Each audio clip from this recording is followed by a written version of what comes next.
Sorry, y'all. Y'all know I'm weird. Whatever. Hey everybody, what's up? It's your girl BondyBlue. So let's go ahead. Let's go ahead. Hey everybody, what's up? It's your girl BondyBlue. Okay, follow me on Instagram and let's get into the video. Right?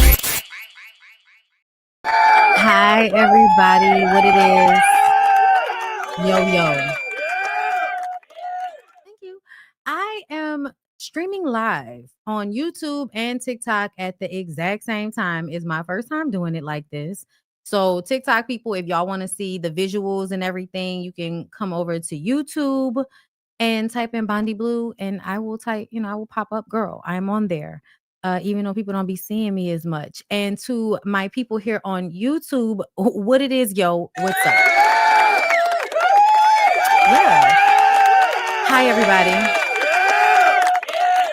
I hope you had a really good weekend. If you are a member of my channel, okay, website bondyblueshow.com. I'm working on an app, like an actual app, not spaces. So that's going to be happening. But if you're a member on Patreon, YouTube, or my website, we did a members only live for Bell Collective. Yeah. And so before we get into all of the stuff that I wanted to talk about, because I have to remember to talk about the stuff that I put in in the title, Verzuz, Tamar, Tyler Perry, and more. I saw somebody mention Amanda Seales. I've heard what's going on with Amanda Seales, but I'm not exactly sure, girl, what's going on with Amanda Seales. Okay, so I don't really want to get into that just yet. Also, if you are a member of my channel, I just sent out a new Discord link so y'all can get into that. If you're a member of my channel, you get access to my Discord. We talk there, girl. Okay. So yeah, let's get into it. So where do I want to start today? Because let's start with verses. Let's just go ahead and get right into the verses of it all. So first of all, I am from New Orleans. If y'all didn't know that, y'all know that, but for the TikTok people. So I was watching anyway, girl. I was laying on my sofa, just like, okay, I'm glued in. No Limit versus Cash Money. Now, mind you, it was always going to be Cash Money for me. It was always going to be Cash Money for me.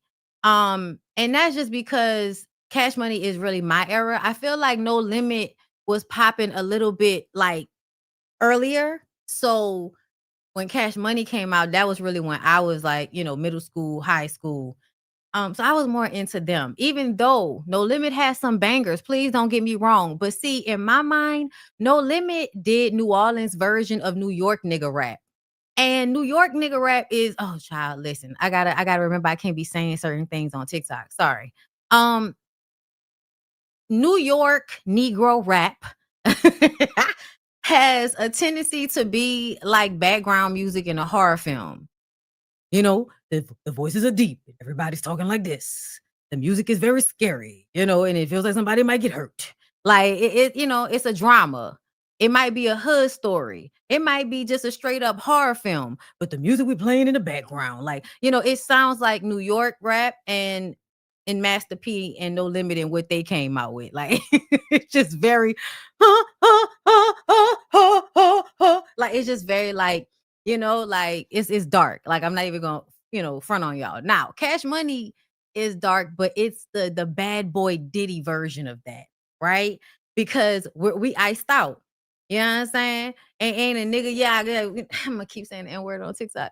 Could mess with these, you know me. I don't need no introduction and shit. Riding Bentleys around the city on buttons, you bitch. Hanging wrist, blanging, just stunning shit. Drop the top, block as high, stay bumping, you bitch. Be extras, get it right, don't tangle and twist it. Hit the club every night, drunk, drinking that Chrissy. Or they mad don't like me, cause I'm banging their bitches. When the light hit the ice, it's twinkle and glisten. Okay? And I can go on and on. There are so many. I got that fire. Girl. Holla at a nigga if you want that. I was gonna Maya. Y'all didn't even do that song. Right? They could have did that song. I wanted them, first of all, not to do a Lil Wayne song since Lil Wayne was there.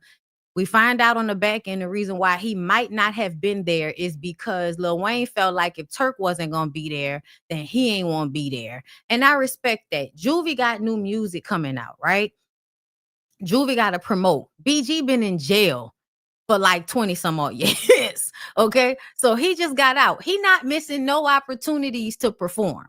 Right. So they still went up there and they they thug dizzle. Okay. I was worried about BG's teeth falling out of his mouth. That was one of the main things.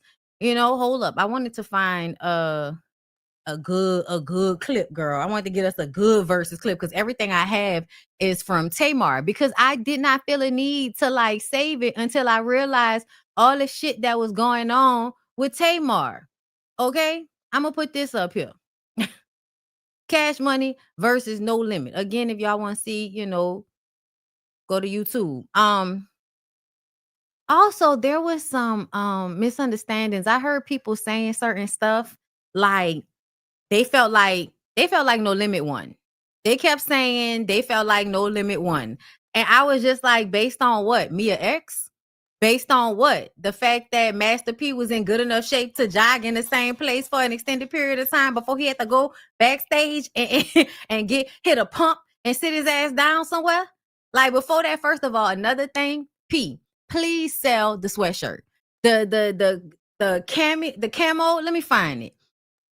The camo with the glitter on the hood, this shit, sell this. This shit needs to be sold. Do you hear me?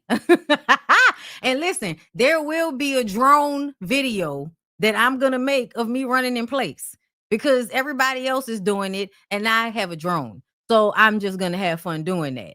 But yeah, it was a whole bunch of old niggas that started out at the top. Like they started out at the top with so much energy. Niggas were getting tired as the night went on. Also, when I don't know who Verzuz gets these crowds for, but I'm gonna tell y'all right now, in this day and age, this is not like a good crowd. There's never really gonna be a good crowd in this day and age. And that's because everybody's on their phones, everybody's high. Like we listening, but we may not be giving you the energy back in the same way as people used to back in the gap. And that's because everybody like on their phone and shit and all of that. And also niggas don't dance like that no more. You don't want to sweat, right? Because then people gonna point out that you sweating. So now you don't want to dance and shit, right? So, because we've made it real uncomfortable, right? But ultimately, I feel like when it comes to what the songs that were played, even though I was so here, but when Snoop's stupid ass came out, because y'all know I don't like Snoop no more, but like I don't like Snoop like uncles that you love but you can't be around because they just so fucking ignorant and it just works on your nerves. Okay, but ultimately you still like, you happy that they doing well and they alive and shit, and that they popped up and they, and they fatigue and shit and was rapping and the energy was good. But also I know, Snoop, I know that you decided to come through to this black ass event because you want to make sure black people haven't completely just discarded you, because that's a possibility. It's a possibility for us to, yeah. See, you see what I'm saying? Most of this crowd has their phones up. The people that's at the very front, they feeling the vibe. And I also feel like nobody needs to care about the crowd at Verzuz. Fuck the crowd. There used to not even be a crowd. This used to just be, you know, there used to just be two people on the internet running it. That's what this used to be. And now they've decided to make it a live event, yes, but I feel like they often do it in the same place, which does not garner the same fans that you would have in a crowd. If they would have had that shit down here, it may not have been as safe, but it would have been a better time. Like, I'm just saying. Okay. My mama kept thinking that everybody had gotten so much bigger, and I'm like, no, ma, these niggas were always fat.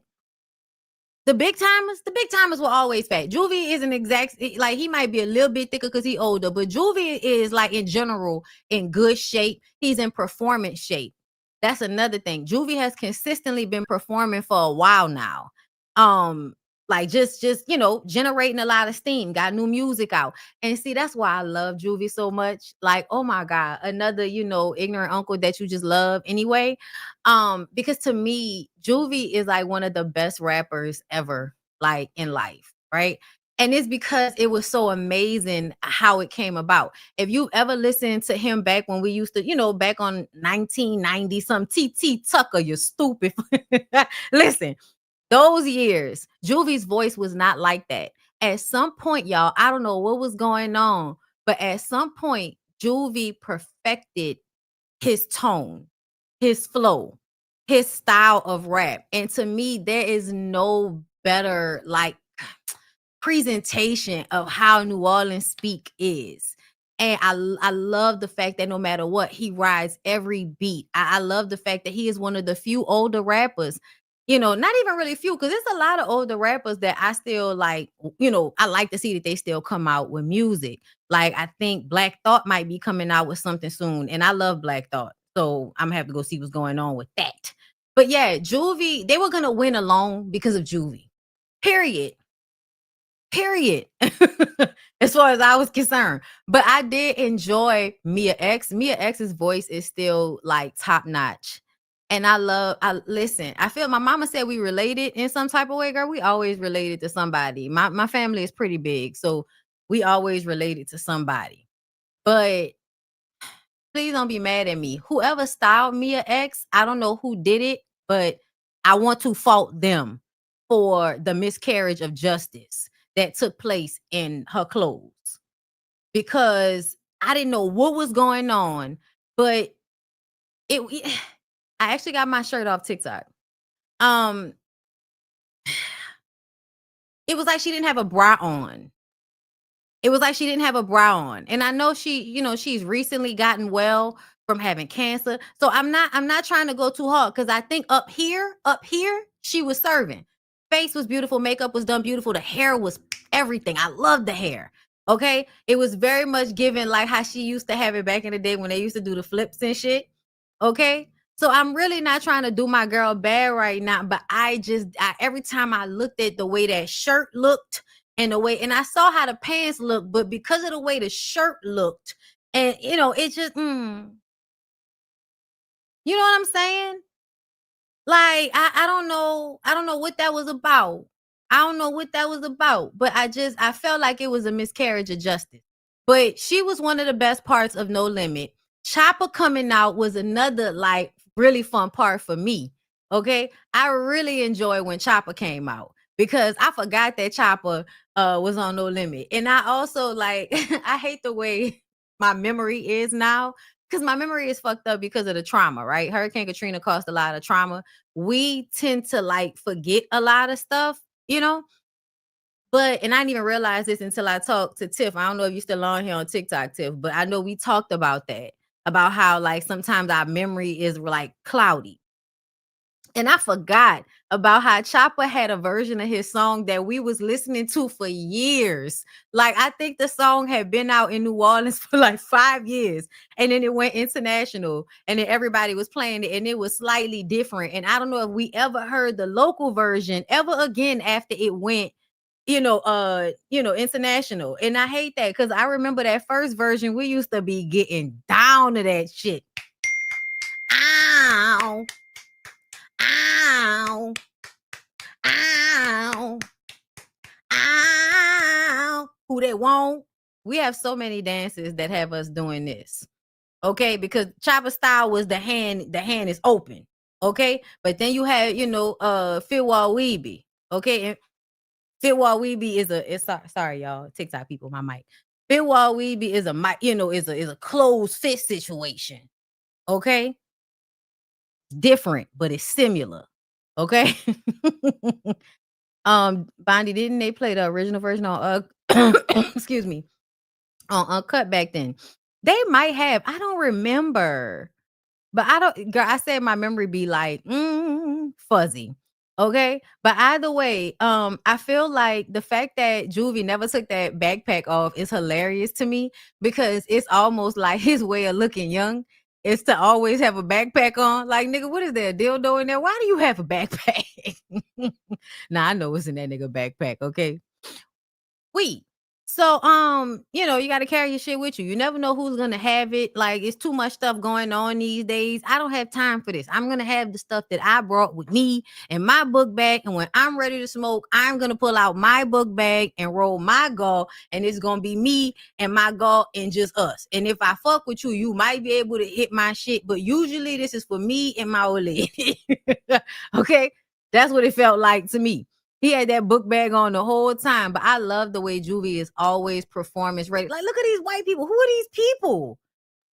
Yeah, look, some people in the front, the people in the very front, they knew what was going on. But I don't know who all of these white people were. Of course, they're not moving. They don't know any of these people. They might know of them, but they don't know them like we know them. Everybody was saying this shit should have been in New Orleans. And I'm gonna tell y'all right now, BG is hilarious. Y'all, okay. BG is hilarious. All right. It's a lot of stuff that's going on locally. And if you follow me on YouTube, y'all know we've talked about BG on my YouTube before and what's going on with him and his old lady. And you know how everybody just a little nervous, right? Because see, before BG went to jail for 20 years, he had a dope problem. And then when he got out, it was like, okay, you did dope, you know, and now you out and like don't do dope again, son. Like, don't do dope again. And sometimes it seems like it seems like that nigga on dope. I don't know. I've seen him. And usually whenever people, I know people get old. Y'all. I know they get old. But what we found is that gangsters that do drugs get old too. And sometimes they are asleep because they old. And sometimes they're asleep because they are old and high at the same time. Okay. Yes, no, I do not call dope weed. I'm not like an elderly person. No, dope is heroin. Okay. As they like the heroin. Okay. As they say around my way. So yeah, and you know, now they do it in pills, like the perks and all of that. That's the same thing. But y'all see this all this leaning and shit. And then in the way he was like smiling and shit, like he looked so happy, them teeth look so big. But at the same time, like if you've ever done like, you know, any type of rugs, okay, if you've ever done any rugs out there, sometimes it makes your jaw heavy, right? So like, you know, a smiling kind of thing happens naturally in the jaw. So sometimes like as much as we can see his teeth, I just, you know, but I think everybody is okay. I think everybody is okay. Yeah, come on over to YouTube. Come on over to YouTube, okay, where y'all can see it all full out. Yeah, we was reefer, dope was crack cocaine or heroin. Yes. I mean the sleeper, that boy, make that ass null and void. Okay. But yeah. And then Snoop popped out, and you know, I was excited about that because you know, everybody be forgetting. Y'all don't know. Okay, so back in the day when Tupac got killed and everybody was on death row, Snoop was on death row too. But then Snoop was like, man, this shit getting dark. Everybody getting killed. I don't feel safe. And so you call niggas that ain't got nothing to do with none of it, the New Orleans niggas, right? Master P is popping right now, doing big shit, right? And so Master P goes to Cali, brokers the deal, buys Snoop out of his death row contract, and brings him to No Limit in the interim before he can go off and do whatever the next thing is. P is definitely a legend, but I just want y'all to be very clear. All of these niggas jip their artists. All of these niggas steal from their artists. I saw some people talking about No Limit as if, oh, see, Baby didn't just messed over everybody. That's why they don't. No, no, no, no. No, no, no, no, no. P might do things a little bit better now. P obviously has more decorum and more sense about himself. That's always been clear. Like P comes off like an intelligent hood dude, right? Baby comes off like somebody that knows how to threaten everybody in order to get the job done. But it's not the same finesse. It's not the same vocabulary. Okay? So I do feel like P might be slightly better in the situation, but P absolutely fucked over his artists. And really, since it has become financially advantageous to bring people back and do all of these reboots because people are being nostalgic and missing the 90s and shit. Now that they see Millennium Tour, they see all these other people doing it. Cash Money is doing it. Why not bring back No Limit? People might enjoy that as well. And yes, if you niggas are there and y'all can perform, come on through and get a check. But they all mess over. They all mess over their artists, y'all. Like, from what I remember, P's son, who was on stage Okay, Lil Romeo, ICDC college.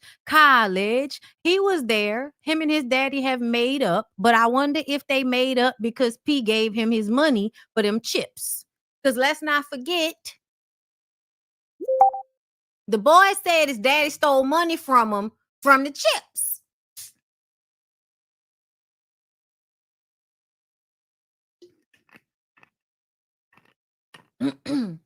Absolutely does grift scammy shit. And you should be able to tell because what do I always tell y'all about these niggas coloring their hair? Scamming, grifting. What are you trying to hide? No, rap snacks are especially when you can get a good bag. Ooh, the little babies, the salt and vinegar with all of the other shit in there. Oh my! When I tell y'all we was addicted to them fucking little babies, and then they came out with the hot little babies. And then we was getting both of them. Them chips so fucking good and overly seasoned. They be having your eyes sweating. Yeah, you know what I'm saying? Like, oh my God, they used to be so good, y'all. But I also feel like, the bags be inconsistent. You know what I'm saying? Sometimes you get an overly seasoned bag. Sometimes you get a bag that's not that seasoned. Sometimes the chips are too hard. You know what I'm saying? But there was a sweet spot. Well, we was just buying up bags and bags and bags of them motherfucking little baby chips, bro. Oh my God. Okay. So Pete really did like strike gold when it came to the rap snacks because they do noodles, you know what I'm saying, on top of the chips.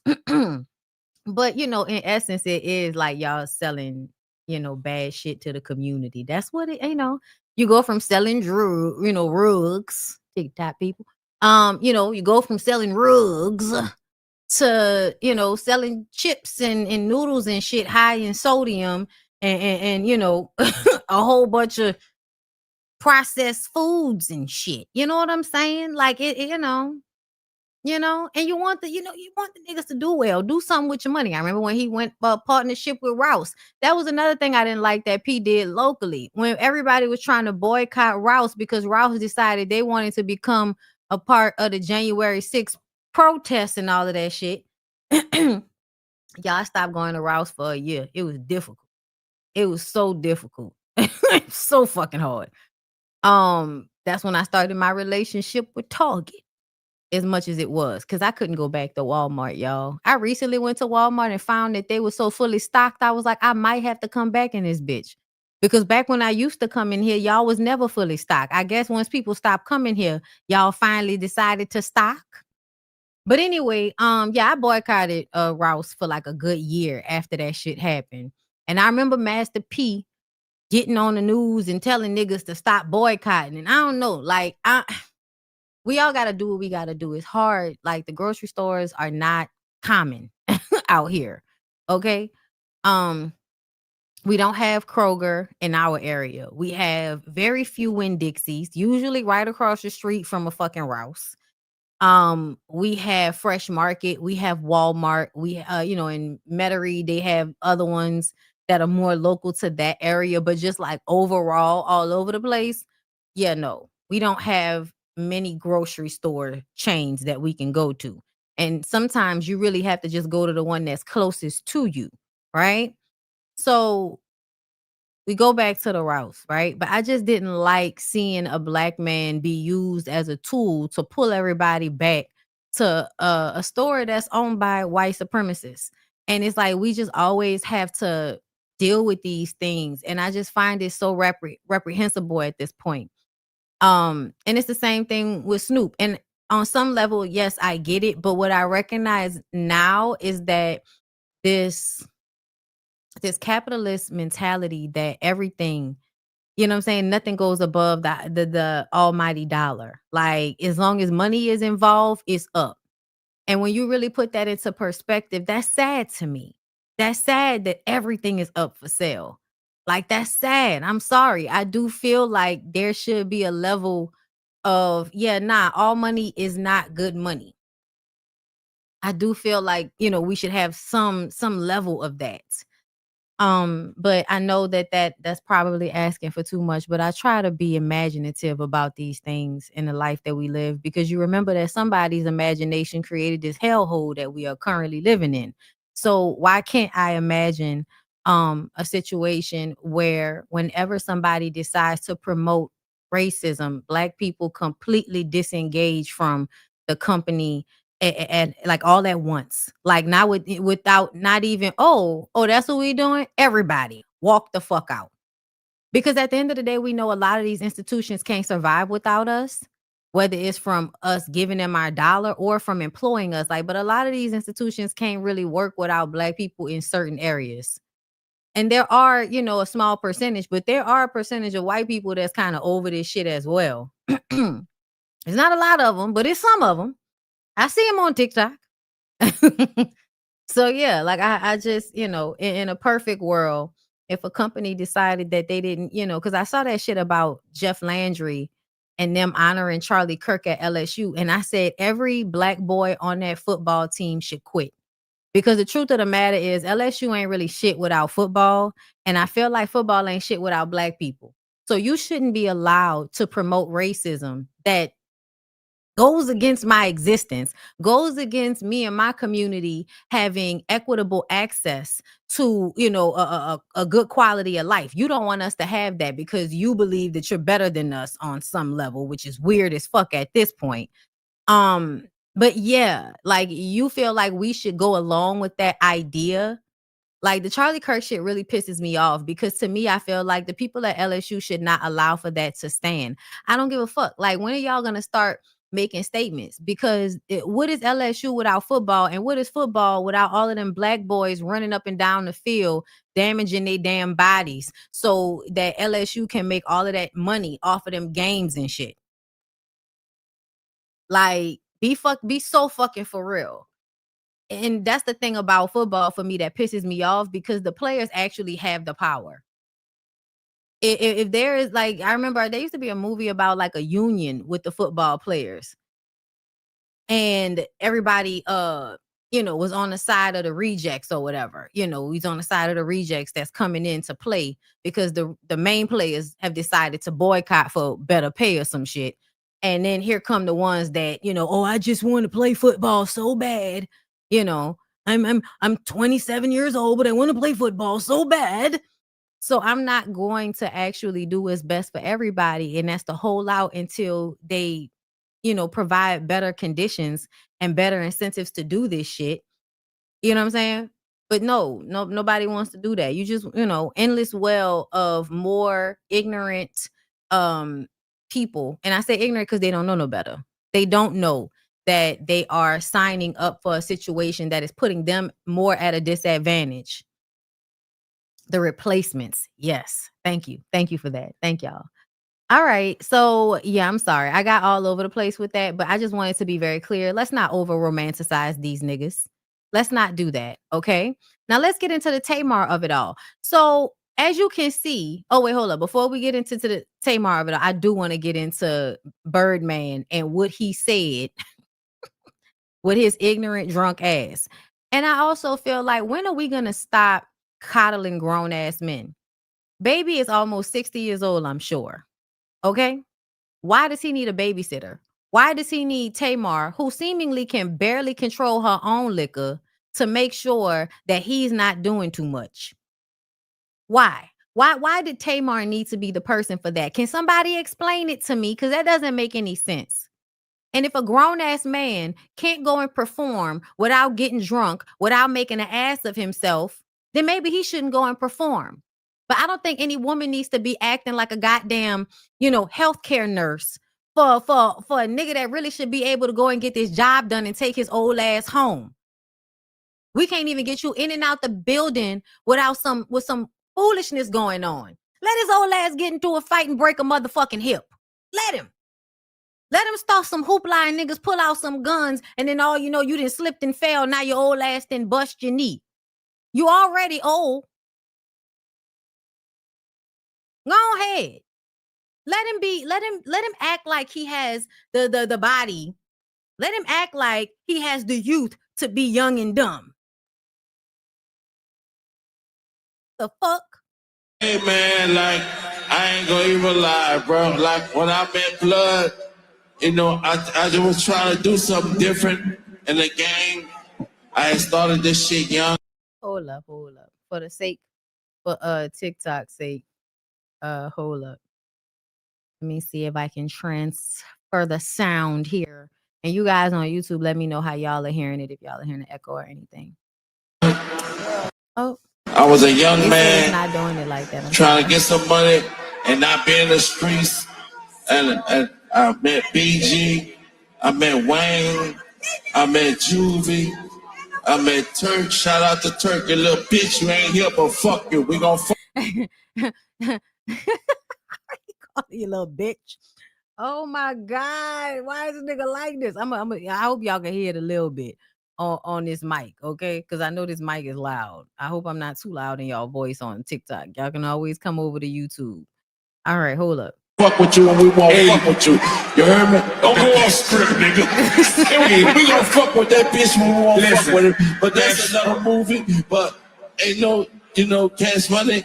When one nigga died, I ain't gonna say died, but we lost a lot When one nigga died, hold up, wait. I don't want to say die. of soldiers.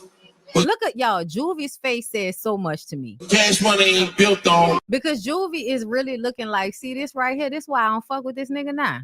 Juvie, that's why Juvie got sunglasses on, so y'all can't see the eyes. Okay? Okay, let me transfer. He said we gonna fuck with you when we fuck with you. Basically, we gonna handle you however we want to handle you, you bitch. Yeah, I know you wish you was here, but I want you to be here, and you ain't gonna be here if I don't want you to be here. Deal with it, you bitch. Yeah, that's basically what he said. I hope I translated that well for everybody. You leave, you can't. We gonna still. You saw that Juvie face, man. It was giving. Come on, man, stupid shit. Multiply. Let's go. Because the truth of the matter is, you could say what you want to, but Cash Money as an entity, like, y'all wouldn't be shit right now if Juvie hadn't decided to come back to work with you again, baby. Like, because y'all know they was beefed out for a minute. They was beefed out for a nice long minute. This money ain't gonna never die. Long as I'm this person in the crowd trying to figure out what's going on. Alive? Hold on, Fresh. Wait, Fresh. Long as I'm alive, Cash Money ain't gonna never die. Shout out to my nigga NBA Youngboy, NBA Rich Gang. Fuck who don't like it. All right. We with all the bullshit. If you ain't with us, fuck you, nigga. Okay, so I don't know who's not with NBA Youngboy, but that might have something to do about, I don't know how he's managing NBA Youngboy, but it seems like he might be managing NBA Youngboy. And y'all know there's a lot going on with NBA Youngboy. He causes a lot of ruckus in the cities that he does shows in. And when he came out here to New Orleans, they was already saying they didn't want him to have a show here because of, how things get out of hand with the people who be at his shows. Like, it be giving Travis Scott vibes. Like, niggas doing too much in the crowd, okay? And after the shows, well, he decided to go down on Canal Street and walk all up and through Bourbon. And everybody loves him and they hanging all on him. But at the same time, that type of situation can cause a lot of chaos. Like, people could get hurt with everybody trying to rush him, and how, men, full grown, little bitty bitch ass men, is, running past women and pushing past girls and stuff so that they can run up on him. And to me, the fact that he even does that showcases that he likes the chaos. He likes to go around creating the chaos. And maybe it wasn't enough chaos at the show. So now I'm about to go walk through the streets of y'all city and see if I can cause some chaos.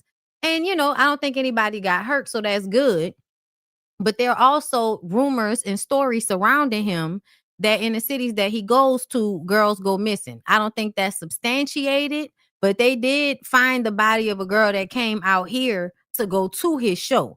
Not saying that has anything to do with him directly, but there is an energy around his shows. You know what I'm saying? So it's the people that come to his shows that may not be the best people.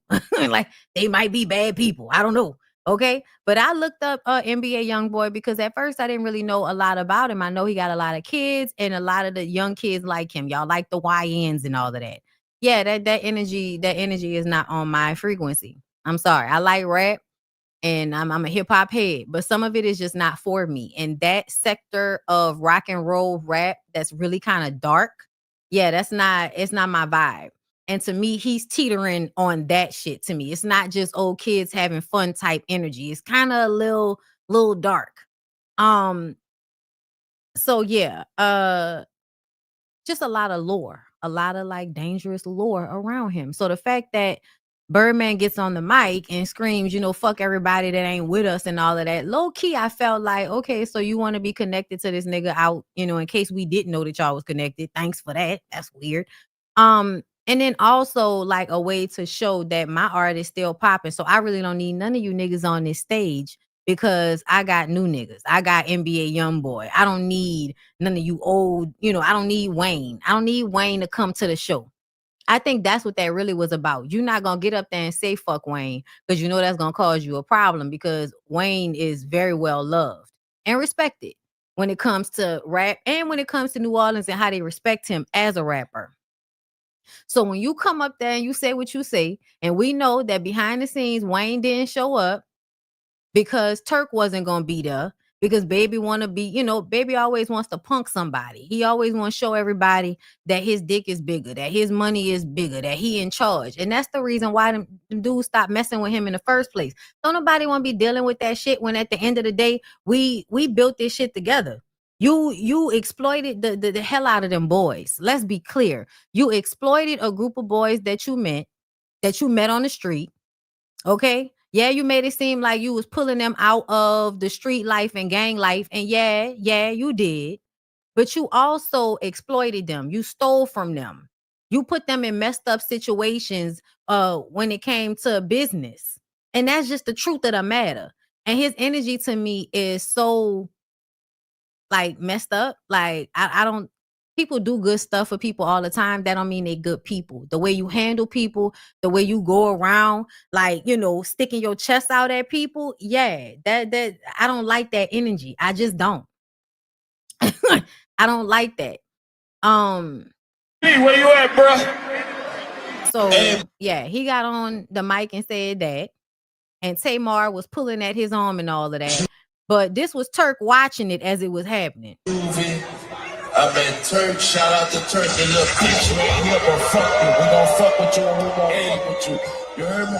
Damn! They didn't even hear the bitch part before they started cheering. Hey, we gonna fuck with that bitch when we won't fuck with her. But that's another movie. But damn! Cash Money, when one nigga died, I ain't gonna say died, but we lost a lot of soldiers.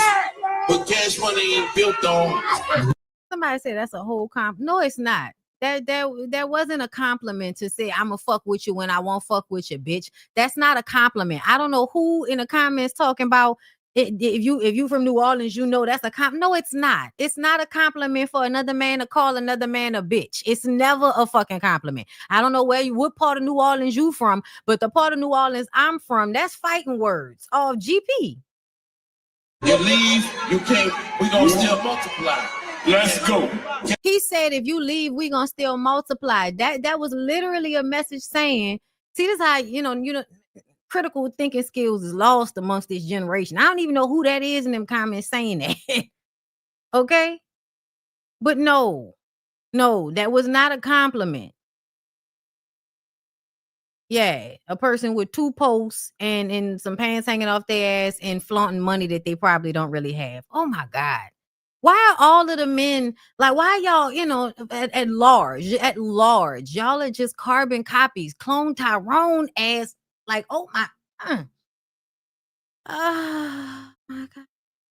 A lot of you are not from New Orleans and don't understand New Orleans lingo, and that's cool, but this is not a diss. He's saying it's all love. We don't see eye to eye on things, but I built this shit with you. That's not what he said. No.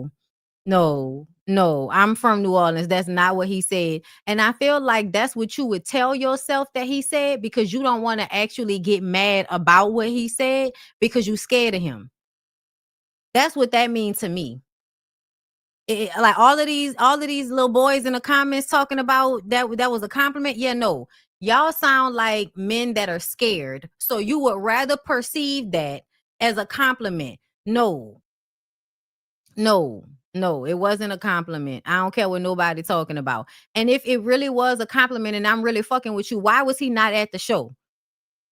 Why would you go through the trouble of not letting Wayne be there just so you could prove that you could keep Turk from being there? That's stupid. So let's get into the Tamar of it all. Okay. Then what drop it like that? Nah. Okay, so y'all see Tamar on stage with Jacquees, okay?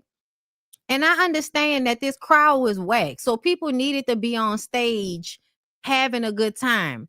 But even though Birdman is married to Toni Braxton, because they get together, they break up, and then we don't never really see them together like that. Feels like a business arrangement to me.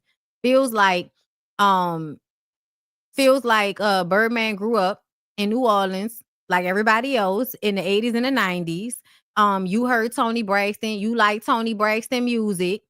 You know what I'm saying? You grew up liking her. You an old nigga. You like Anita Baker sounding voices. You know what I'm saying? And it was just like Nick Cannon. You grew up liking this woman, and the fact that you can purchase access to her, my God, what a blessing to exploit all my artists so that I can be able to afford Toni Braxton. Because that's all that is. Like, Toni Braxton is tired of working all of the time. She got lupus. It's too much going on, okay?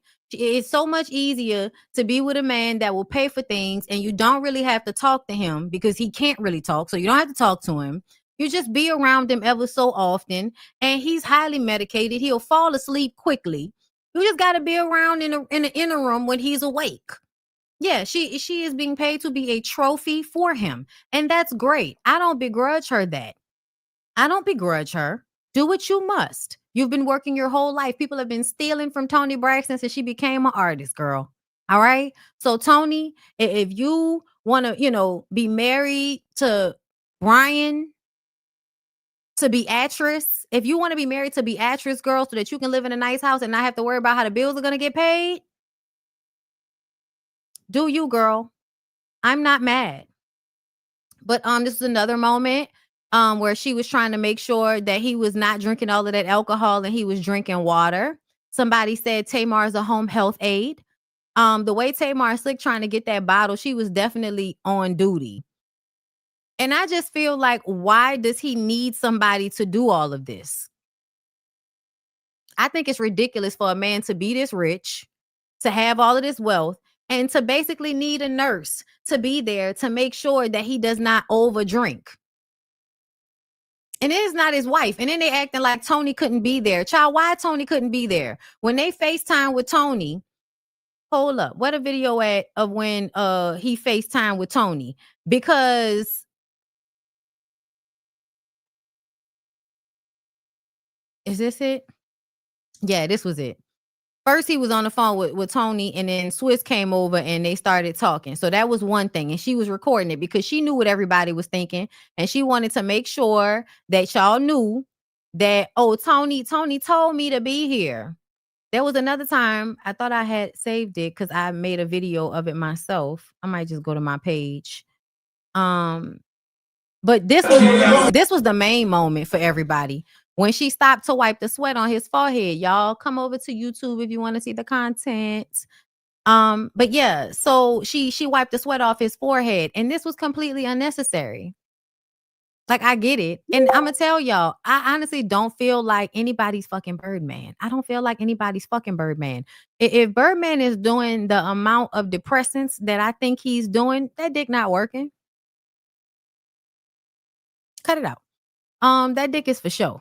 Okay, that dick is so he can be anatomically correct. That dick ain't doing nothing else. Okay, nobody's fucking baby. Okay, maybe she fucked him back in the day. I heard somebody say that she might have dated him first and then Toni got with him. I don't know. I don't even know if that's true, girl. People be lying in the comments.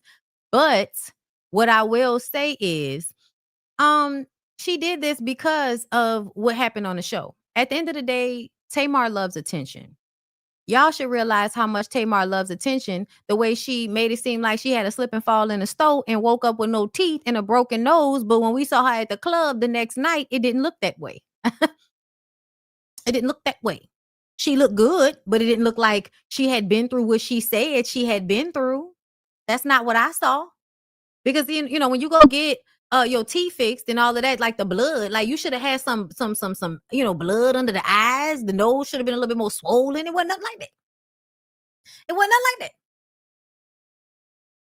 And so y'all should know. And then let's not forget, she let everybody think there was a possibility that Funky Dineva may have caused it by dragging it out before she actually came out and said something. She likes to allow for y'all to think these things about her because she likes to be, you know, the star of the show. She likes to get all of the attention. And this is a person that it doesn't matter whether it's good attention or bad attention. They thrive off of the attention.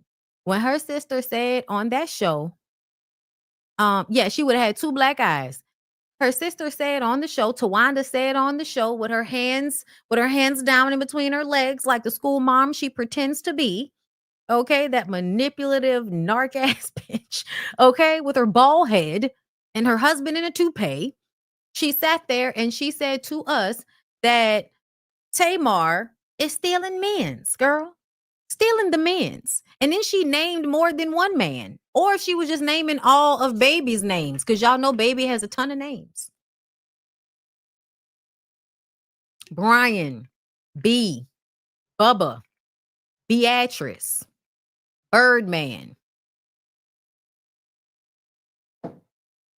Those are just some. He says you can call him what you feel. Popping out the platinum Hummer with the platinum grill. All right, I'm sorry. I'm not going to get into it. But it is automatic. Okay, you kind of want shit ain't changed. Still doing my thing. Still do it for the block nuts hanging swing. Okay, so yeah, look.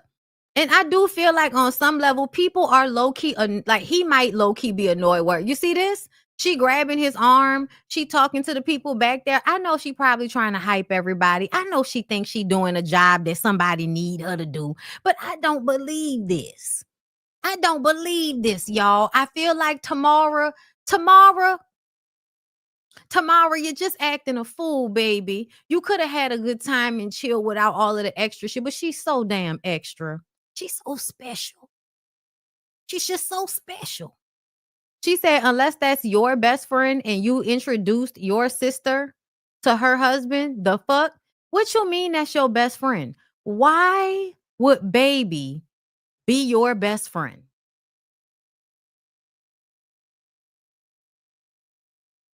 I want somebody to explain it to me. How could Baby be your best friend, girl?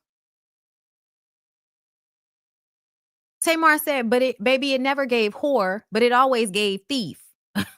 Stay tuned for story time. I may not have had Tracy on this side for long, but I got her now. I don't know. I address. I'm not expecting y'all to really give a about me. What I am asking about is my child. So I'm trying to understand. So you and Tony don't get along, but you best friends with her husband. You and Tony don't really fuck with each other like that, but you best friends with her husband. Let me see. What Turk said? You feel me? Look, you know what I'm saying? But I'm gonna keep it all the way real though. I think No Limit tore their ass up when I'm not hating. He said No Limit tore their ass up. That's a lie.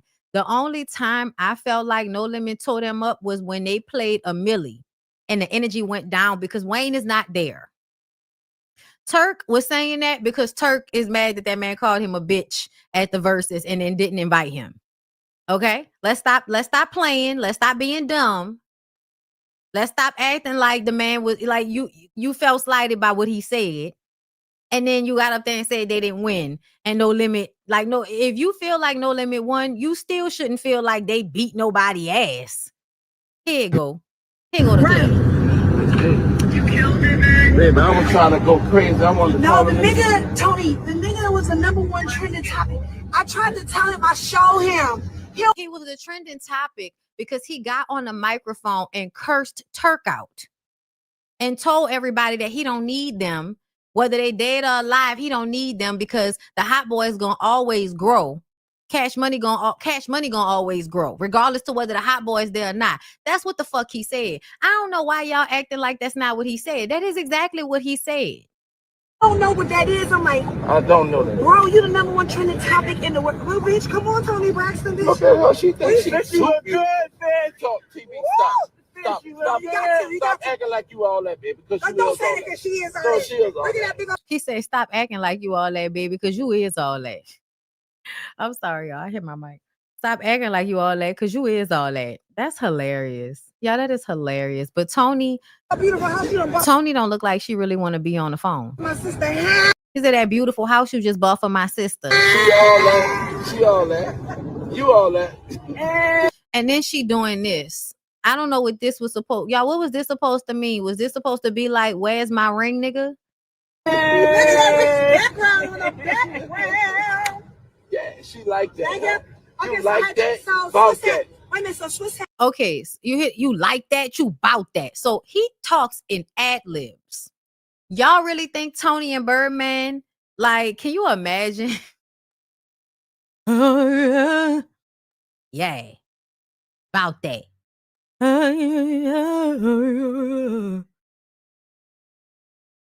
Popping out the platinum Hummer with the platinum grill. You know, like she's singing. And that nigga just ad-libbing from his songs, okay? Thanks, buying Jackie Chan and that bitch MacGyver. Hey, bitch MacGyver.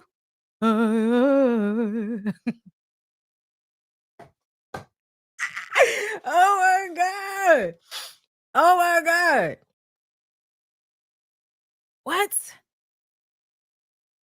You get your roll on, bitch. Get your roll, get your roll, get your roll on.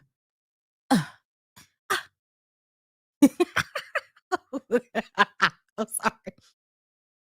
First thing on it, I'ma pack my things away. You know what I'm saying? Now he starts singing her song.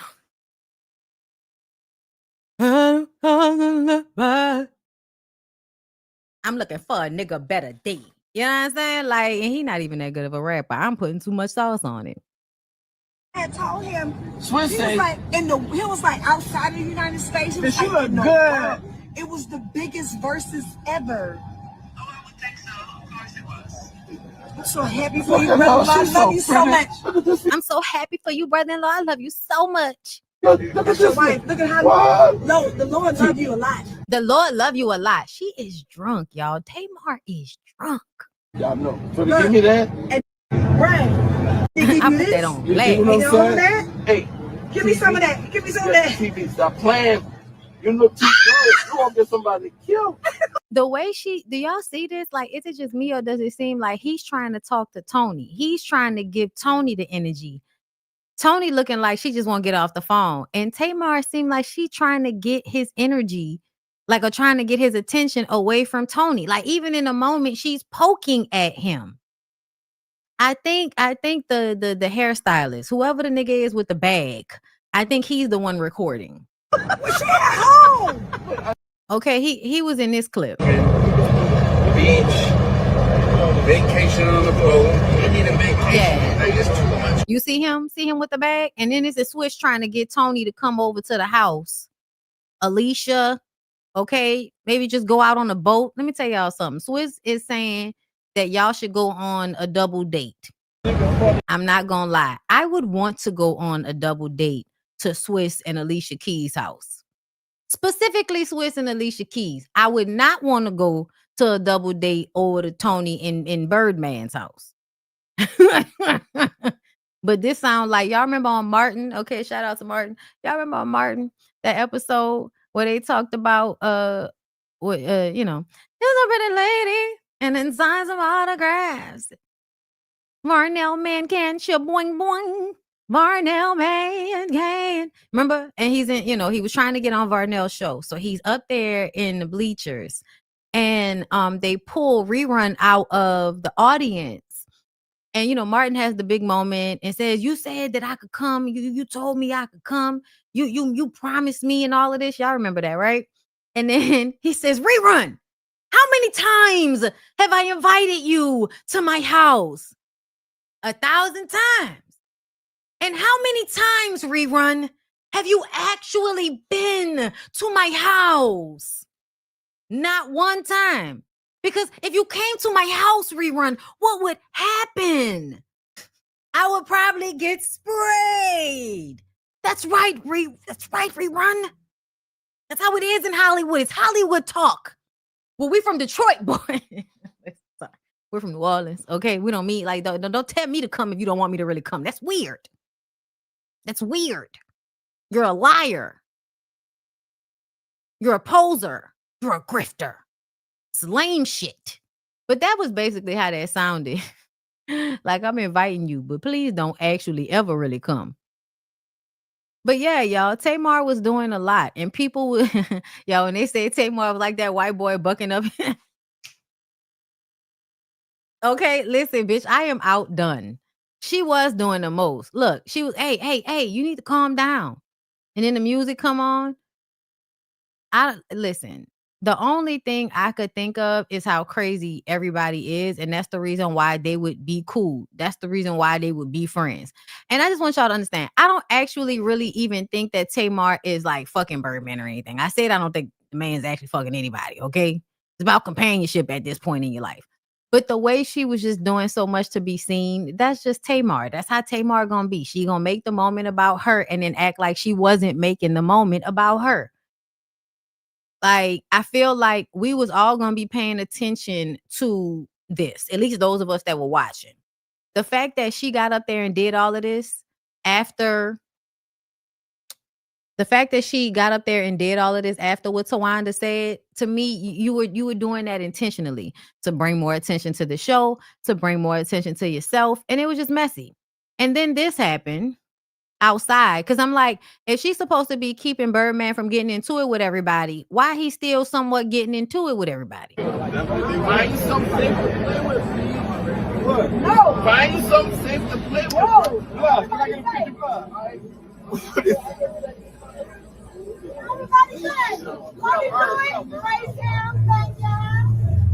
that whole thing. Find you something. Okay. I got the best thing since cake and ice cream. It's real. The fact that he don't know how to just laugh people off is a part of the problem.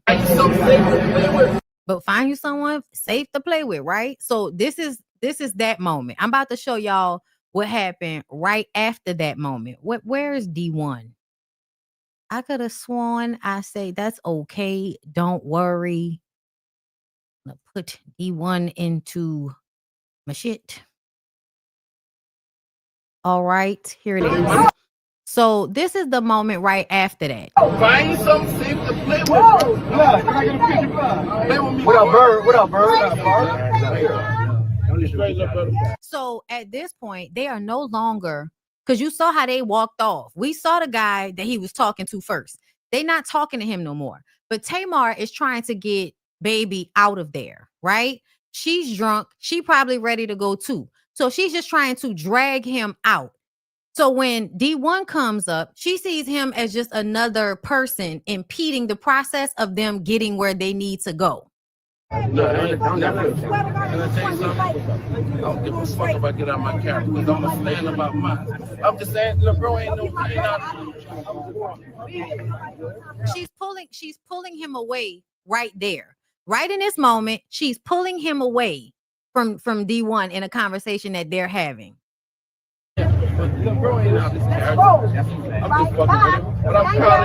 He said, I'm just fucking with him. Thank you, bro. That made a lot. But at first he was like, I don't give a fuck about being out of character. And that's what I mean. Like, I feel like people think that these men are just like pretending to be like bad guys, and that inside they're really just these loving, cushy men. I don't believe that. I don't believe that. I know men like baby. They talk to people terribly. They call you out your name. They talk to you crazy. They take shit personal that wasn't even meant to be, taken personal. They talk to you sometimes and you're like, wait a minute, what is going on? So the fact that we're going to act like I don't know Oh, nigga, I know men like baby, bro. Like, come on, bro. Like, like we all know from New Orleans, we all know men like baby. And yeah, no, they wasn't about the kiss. I don't know what y'all talking about. That's weird. That mean a lot. No, They're close to each other because somebody is very loud behind them. So they're trying to hear each other. So they're close. But D1 is a really like conscious, very smart rapper, right? He's always trying to do something different as far as bringing attention to how, degenerate the culture is. And he's always trying to pull the culture up. But a part of, I feel like really pulling the culture up is seeing shit for what it is. And sometimes I feel like in general, people refuse to see shit for what it is. Like you think all of this shit for play, and it's like these niggas is not good people. But no, I know the women love D1. Okay, I want to do it. Before I gotta talk to him, man. so they saying they won't work together. Man, talk to me. Come on, you're walking this way. You walking this way. You hear her? We walking this way. We walking this way. No, we not like she's interfering. This is not about the previous man. Right now, in this moment, this is about her interrupting D1 and baby. It's time to go. We walking this way. It's time to go. We walking this way. You could tell he cut that clip. And I bet you he cut that clip because if he would have let that shit play, it would have made her look even worse. And he not the type to do that. You know what? Let's do it. You're right. You can pay attention. You can pay attention. All right, brother. Thank you. They don't like me, but yeah. Shout out to D1. And another thing, like this whole album cover that he got up here, y'all, YouTube. This whole album cover is reminiscent of how our Cash Money, No Limit album covers used to be back in the day. Like it's always letters in diamonds, like the teeth, blinged out letters, and fire all over the place. Niggas is always, icy, but also in hell. Okay. But yeah, so that's what happened with that. Tamar was being extra. I don't care how you slice it. She was doing too much. I wanted to hear Pete say why they didn't do the verses in New Orleans. Wish we could have did it in New Orleans, but it's like, Vegas, when you look at the lights, the big lights and being out here, I think it's a blessing too that we all able to get away and celebrate each other. So but we'll be able to do something else in New Orleans, I hope. Man, I respect them boys, man. Them boys, a lot of history for us in our city. You can't discredit that, man. They got a lot of. Honestly, they could do a joint tour. They really could do a joint tour. Get your main acts like y'all did for the verses, and have them go one after go one after one another. End with Juvie, end with P coming out. You know what I'm saying? Have some of the big timers and Mia X songs and shit in between. But yeah, like it would be great if they could do something like that. And they should do it at the Smoothie King Center. That would be ideal. Okay. It wasn't based up. It wasn't up to them. Excuse me. It wasn't up to them. Of course, it's up to Verzuz. But they should do something like that here because, as long as, all of everybody remember, keep your cool, calm down. You old ass niggas, stop. Okay. Don't be out here trying to fight nobody. You are 45 and you are on high blood medication. High blood pressure medication. Calm down, sir. But yeah, he didn't really say why they didn't have it here, just that it wasn't really up to them. The Verzuz people wanted it to be where it was at. Tamar was doing too much as usual, but it was all a good time. And I had a great time watching Verzuz and, listening to all of the songs again.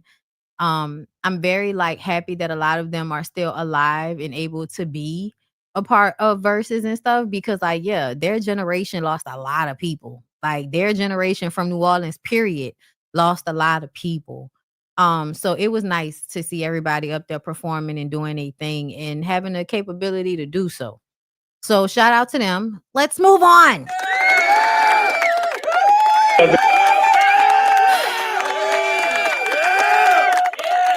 I think I played this already when we talked about the Braxton, so I won't go back there. But I do want to play this clip from Andrea Kelly, right? Andrea Kelly, I made a TikTok and Instagram video about it. Again, people on TikTok, if you want to see the full content, thank you for the gifts. You guys can come over to YouTube and see About Me, girl. Not me watching you on TV and I'm trying to figure out what you're looking at is TikTok live. Yes.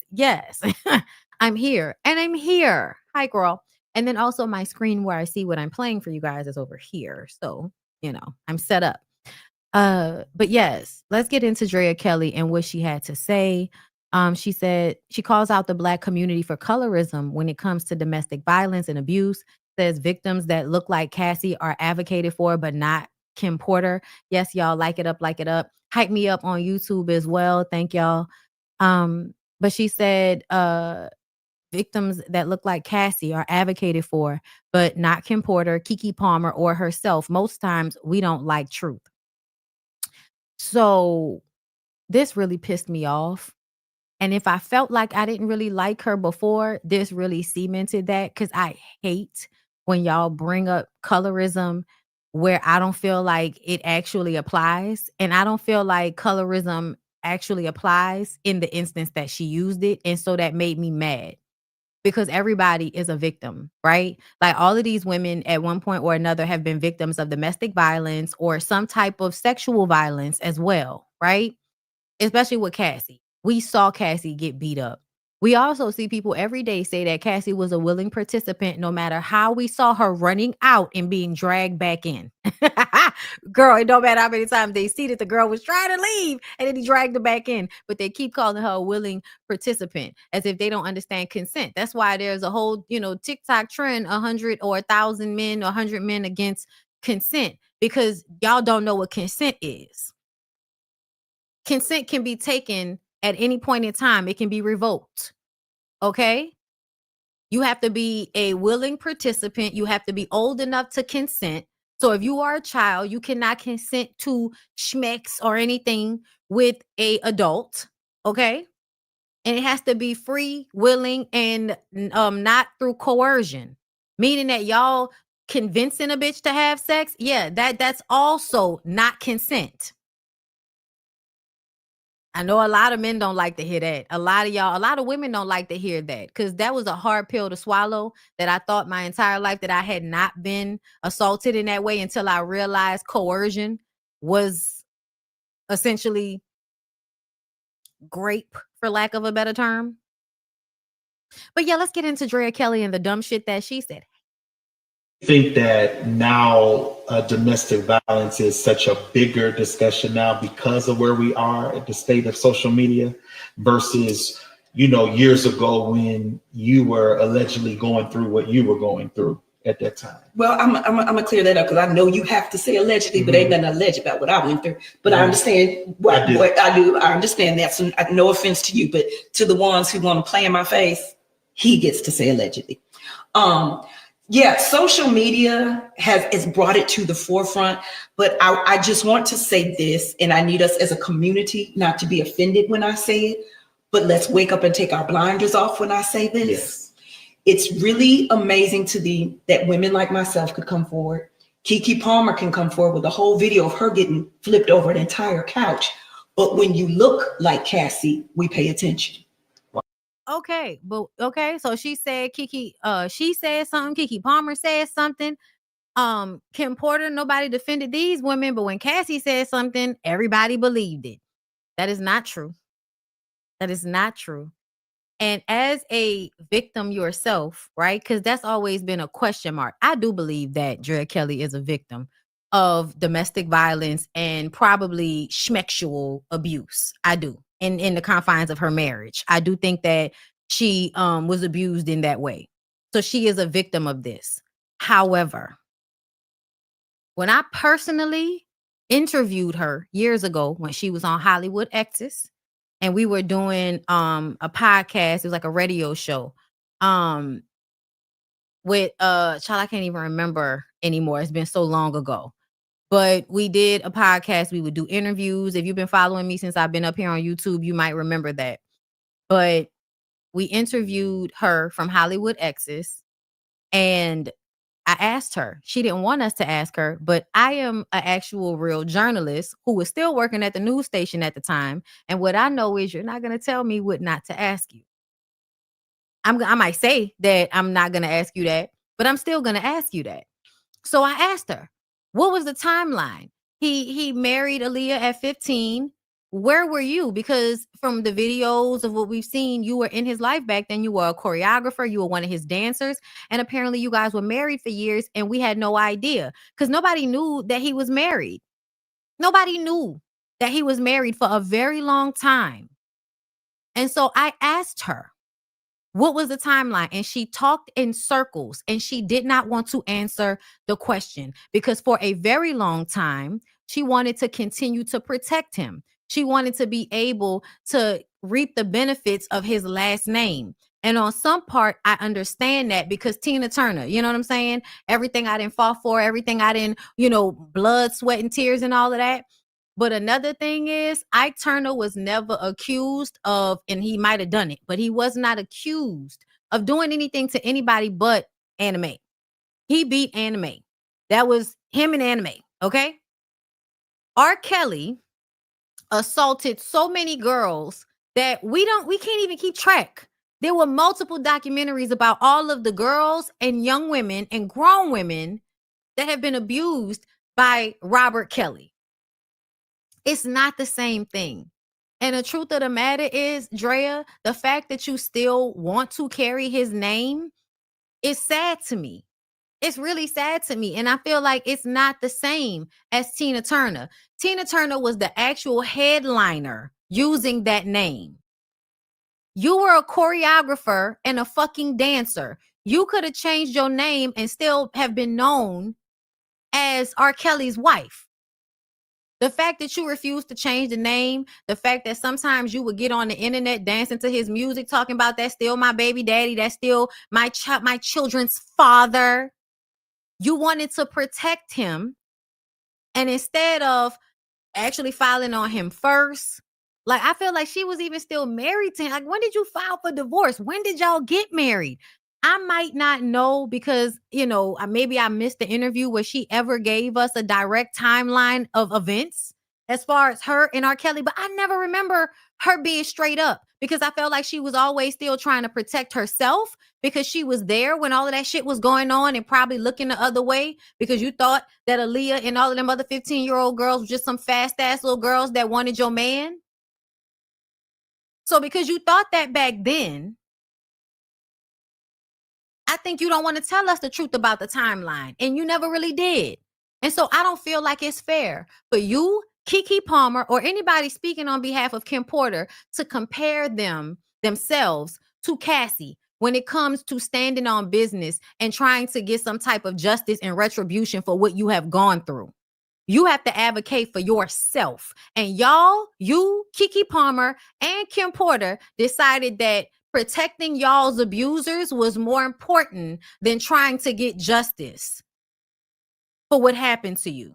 That's what you decided. You decided their fame mattered more than getting retribution. And I do believe that it's Cassie being married to a white man that is not living in the confines of how we look at celebrity culture and Black celebrity culture, which is emotionally imprisoned to Black people and feeling like we need to go along with them because they're successful in Black, no matter how problematic they are, no matter how harmful they are to the people around them. We always have to pedestalize them because they're the niggas that made it. That's what everybody does. That's what she did. That's what Kim did. And for a long time, yes, that is what Cassie did. But Cassie, that's what Keke Palmer did. You didn't put out a video. You put out screenshots. You didn't put out the video because you wanted to protect him. You got back with him or broke up with him, but you still was taking pictures with him showing that y'all was a united front. You told us that he went to military. He got into the military, whatever the fuck that was supposed to do to an already abusive young man besides make them more abusive, girl. But Keke did not stand on business when it came to him, and she didn't stand on business when it came to R. Kelly. Once you came out and told us what happened with Trey Songz, standing on business would not be getting on the radio and defending R. Kelly thereafter, knowing what he's done. And you did several times, Keke Palmer, several times defended R. Kelly after it had come out what he did. So no, you're not like Cassie. You're not. Cassie said, I'm writing a book. I'm filing a lawsuit, and I'm talking to the FBI. I'm going to do all of that shit. I'm going to keep my foot on his neck until he give me my fucking money because he stole from me. It wasn't, to me, it's not blackmail if somebody actually did all of these things to you. It's actually called retribution. And let's not even talk about getting that girl in a 10-album deal, having her at the studio, making all of that music and never putting it out. He should have been got sued for his business practices. So I don't know what the fuck anybody's talking about when it comes to Diddy. But yeah, for a long time, like everybody else, the abuse was allowed. We're groomed to allow people to abuse us in this society. Surprise. But when it all came down to it, Andrea, you held on to his name. You protected him. You went back and forth about if you was really going to remove yourself from him. You didn't want to change your name. And you never wanted to be clear about the part you might have played in it. You never were 100% straight up. So to come up here and act like Cassie received the support that she received because she's light-skinned, Cassie is still being talked about as if she was a willing participant. When I tell y'all, I have never in my life hated a phrase more than whenever y'all bring up willing participant, as if you can't imagine getting into an abusive relationship with a man and then having sex you don't want to have. As if many of us have not been coerced into sex, as if many of us have not been in relationships with boyfriends and have had sex because he would not leave you alone. Yeah. Grown ass women walking around with coochies ain't never dealt with that before. So you can't understand what it's like for a young girl to get wrapped up with a man that's worth millions of dollars, almost $1 billion. And then y'all act like a lifestyle, some type of financial lifestyle is equal to that amount of like stress and you know, just on your body, all of the STDs, all of the yeast infections. That girl saying that he made her have sex when she had yeast infections, it burned the STDs that she got, how she could not use antibiotics anymore because they, you know, she had built up a tolerance to the antibiotics. But yes, let's continue to act like Cassie was getting off because she was light-skinned. No, nobody believed Cassie either. Nobody believed Cassie either. Those of us that believe Cassie, because we already knew what was going on with Diddy. Everybody already knew what was going on. That's why it was crazy to me how many of y'all flipped when the case came out. Now everybody acting like they don't know what the fuck been going on here for the past 30 years. Kim stayed. Kim stayed quiet. All his baby mamas, everybody stayed quiet because money is all that matters, right? And when money is all that matters to everybody, they're going to continue to allow all of this abuse to take place and just throw their hands up. It's not about colorism. It's about the fact that we live in a society that protects abusers, that blames the victim for what somebody decided to do to them. Regardless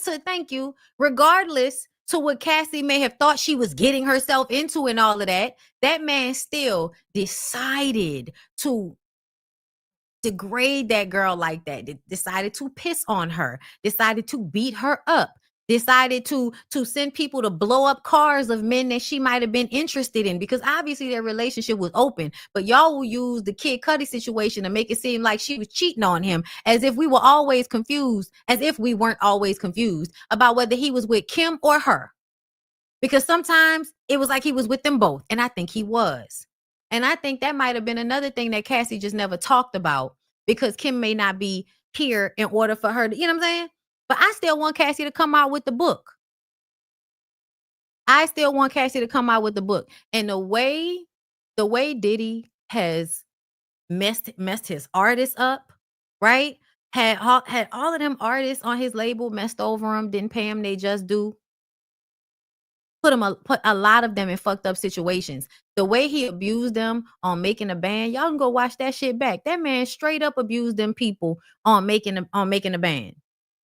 Made them, like, whenever you're trying to force people to separate from themselves for what you're offering them, y'all, that's what selling your soul is. Selling your soul is not actually sitting down across from a man that tells you he's the devil and signing a deal. It's every time you betray yourself for something external, but something that's actually not going to get you where you think it's going to get you. And everybody does it. That's why the way people judge Cassie and women like her, oh, you just wanted that lifestyle. That's cap. Everybody is selling energy, body, and time for capital gain. Everybody's doing it. And yeah, the cheesecake walk, all of that shit was ways for them people to be groomed to take whatever abuse he was going to give. Because why do I need to be okay with you abusing me in order to make music? Come on, bruh. He grooms everybody. That's why I feel like, I don't know why y'all think that it's not happening to the kids too. And the way people sexualize twins and the way his twin daughters are always dressed just alike. I just saw them pop out with blonde hair. And I was just like, because I believe rich men like him sell their kids too. I don't, y'all think that because they are fathers, it means that they care about their kids and they emotionally have connected with their kids. I don't believe that.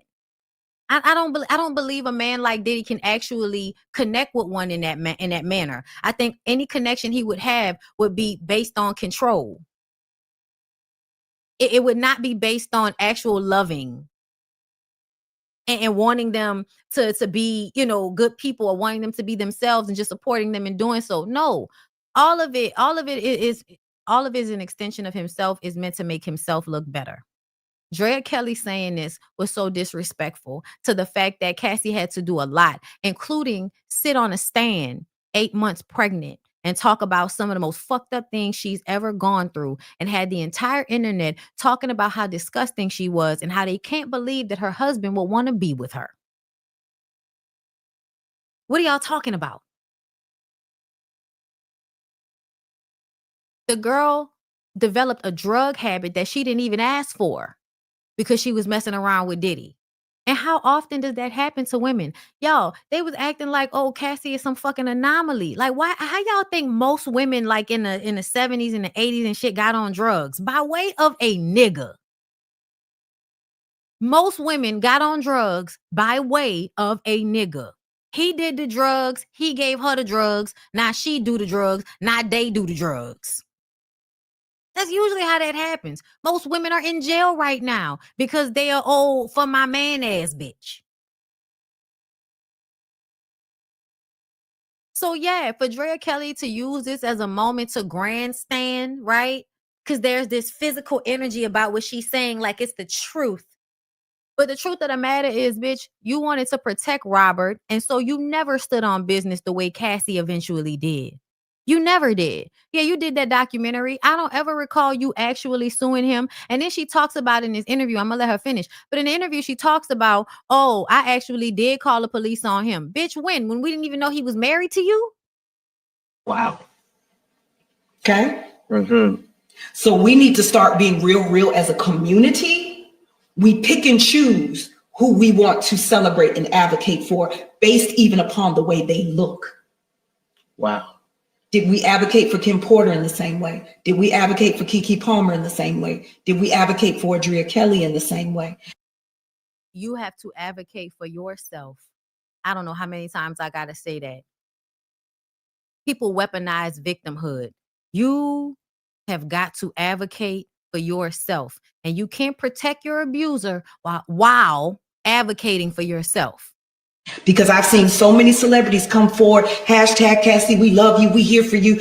Where was the hashtags for Keke? Mm-hmm. Where's and see, that just pissed me off. So you mad at people showing Cassie love, because it completely ignores the fact that Cassie went through an extreme, intense amount of abuse. Like, fuck the case and all of that. Yo, I don't know if everybody else's mind works like this, but my mind works like this. If I see one video clip of Diddy beating the shit out of a woman, I'm going to think of all the other times that there's no evidence of. Because in real life, that's how that shit work. You might see it ever so often, but you know the main shit that goes on when ain't nobody around to watch it, ain't nobody around to see it. Thank you, Crystal. Crystal said they were married in 1996 and divorced in 2009. And that was after the first one, y'all. 2009 is after several videos of R. Kelly pissing on teenagers comes out in barbershops across the country, just to be clear. Actually, it's like what, 7 years? You stayed married to him an additional 6 to 7 years after the first trial. Robert married Aaliyah August 1994, and that was annulled February 1995. But wasn't she still his choreographer and his dancer? But thank you for that. Thank you for that clear up on that timeline. Thank you for that. The hashtags for Drea. And the ones that even came before me. And we did, and I'm gonna say this again, y'all. Everybody, most of us were on Keke Palmer's side. I was angry at people because I felt like they couldn't see how Keke was the victim in this situation. They kept trying to make it, because this is what y'all always do. Anytime a woman says a man is hitting on her, y'all act like it's a lie from the pits of hell, as if there aren't high statistical numbers about how much women are abused in relationships, how much they're not honest about how they're physically abused in relationships. A lot of women don't even realize that they are in abusive relationships because a lot of men pretend to accidentally be hurting women all the time.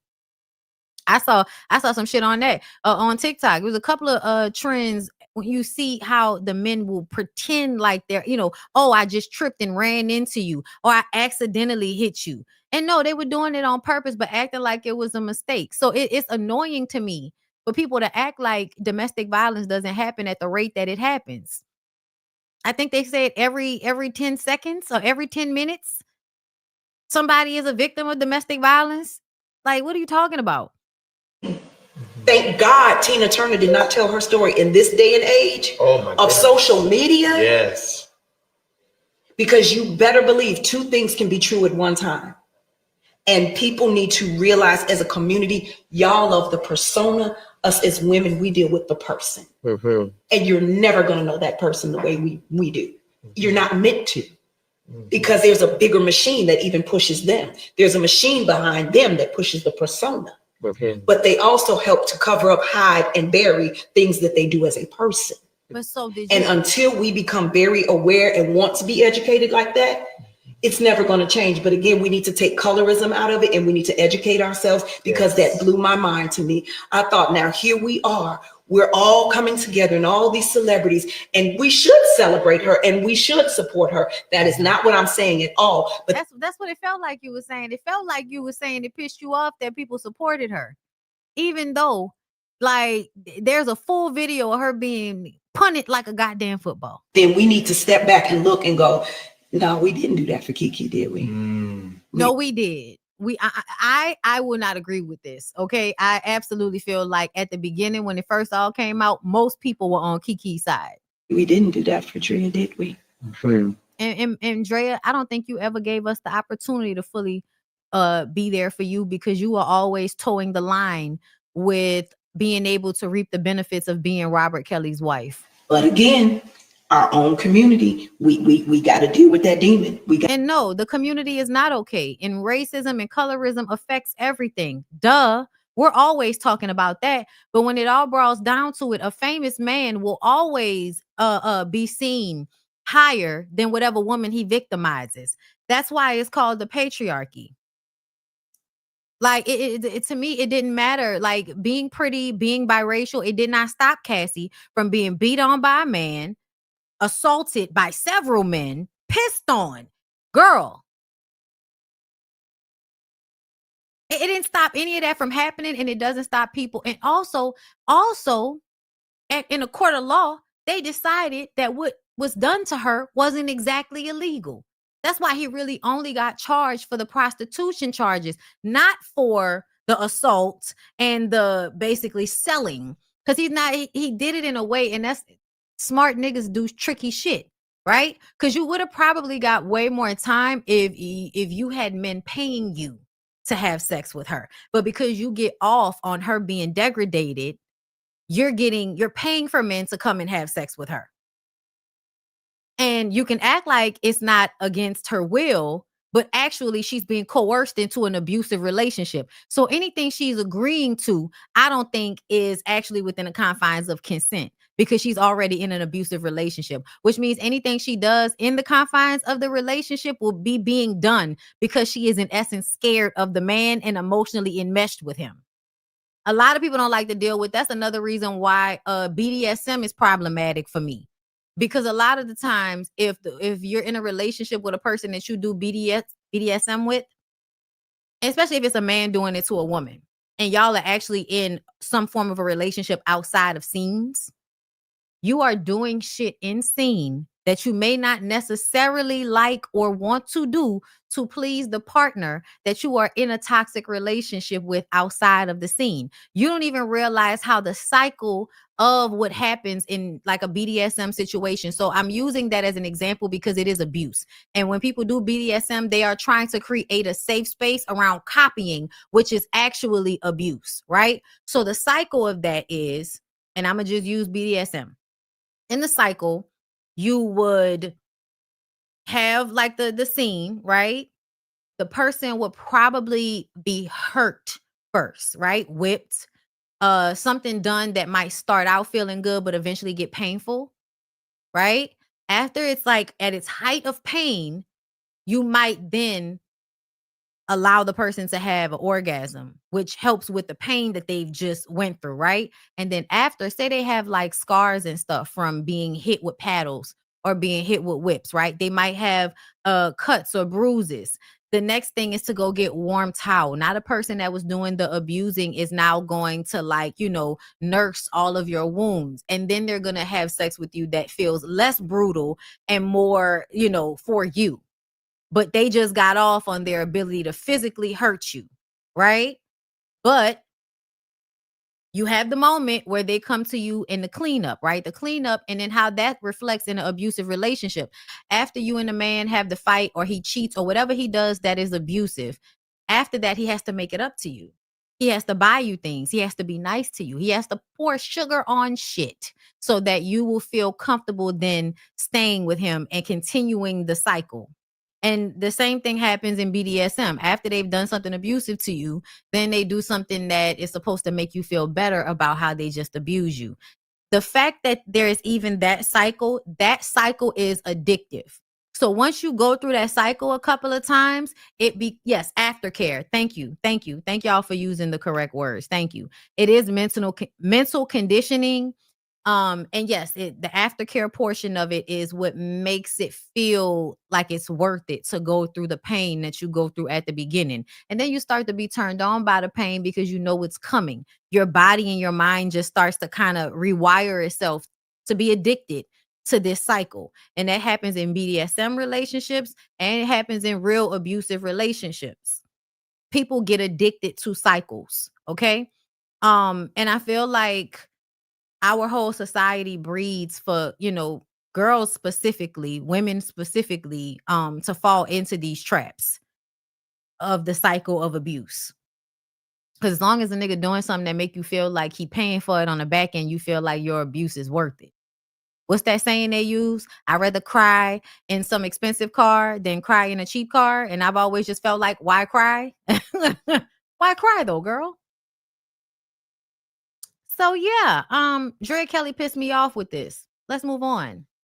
Oh, come back, screen. Let's move on from here. But she pissed me off because I felt like that's not fair and that's not like real. So y'all know we talked about how Soulja Boy spazzed out and called Candy a bald head bitch, right? Y'all remember that?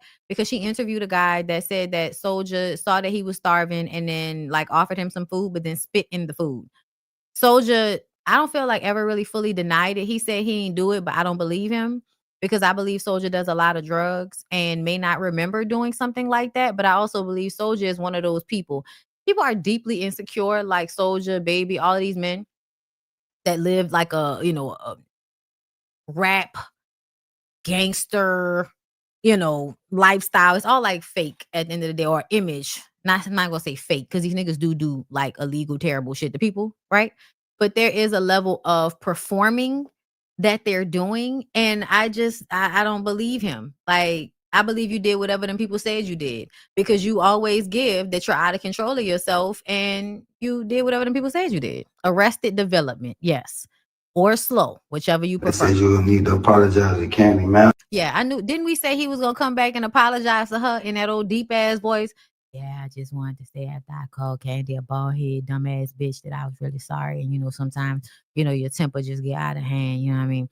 And I just kind of feel like as a grown man, when do you no longer go there as soon as you see something that makes you upset?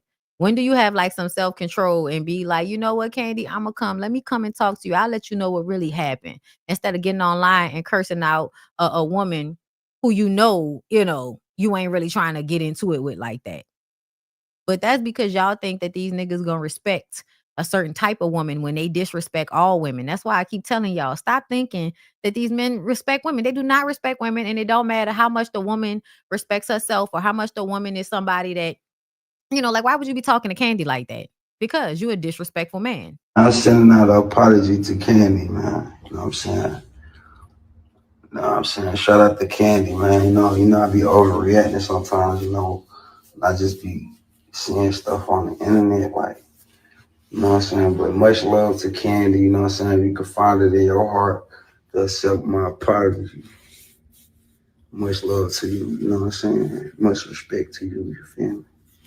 John, what you want? I see you with the badge, gang. I really wish that apologies would be as loud and boisterous as the initial disrespect. How my real men take accountability. Man, go to hell.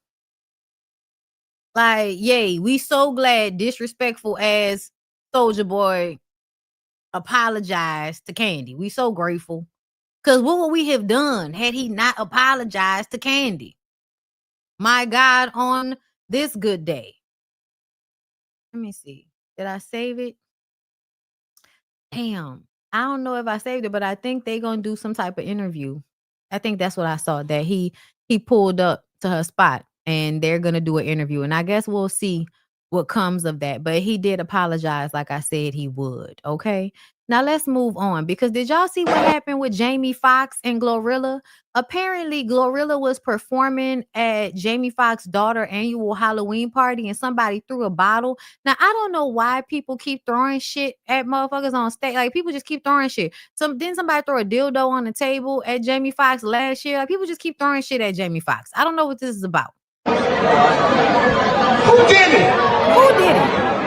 Why would you do some shit like that, goofy ass nigga?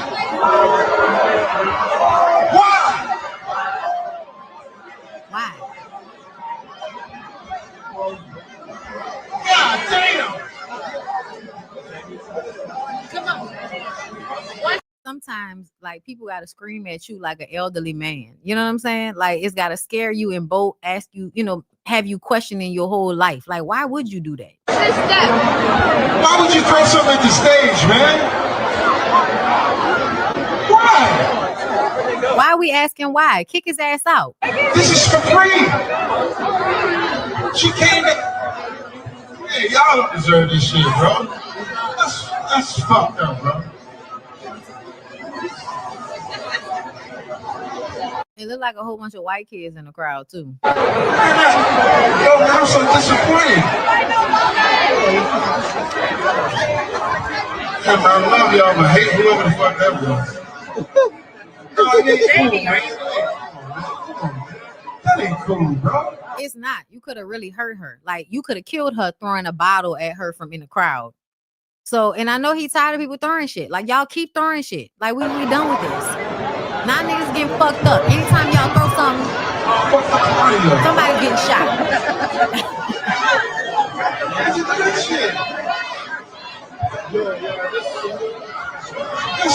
Also, TikTok people, you can come over to YouTube if you want. But yeah, he was upset. He was very upset about that because y'all throwing shit on the stage and we just don't even understand what's going on. Why would you throw something on the stage? Are you trying to concuss Glorilla? Why are you trying to concuss Glorilla? What's wrong with you? Okay? Hold up. I want to make sure I didn't miss nothing. Y'all, Ray J is a piece of shit. That's all I want to say. And I don't know why people keep talking to Ray J. Anyway, I think that's it, right? I think that was it. I don't know if there were any other, responses after that. Let me check because I want to make sure. But yeah, I don't know what's wrong with people. All of that throwing shit on stage. Like, that's crazy to me. That's real crazy.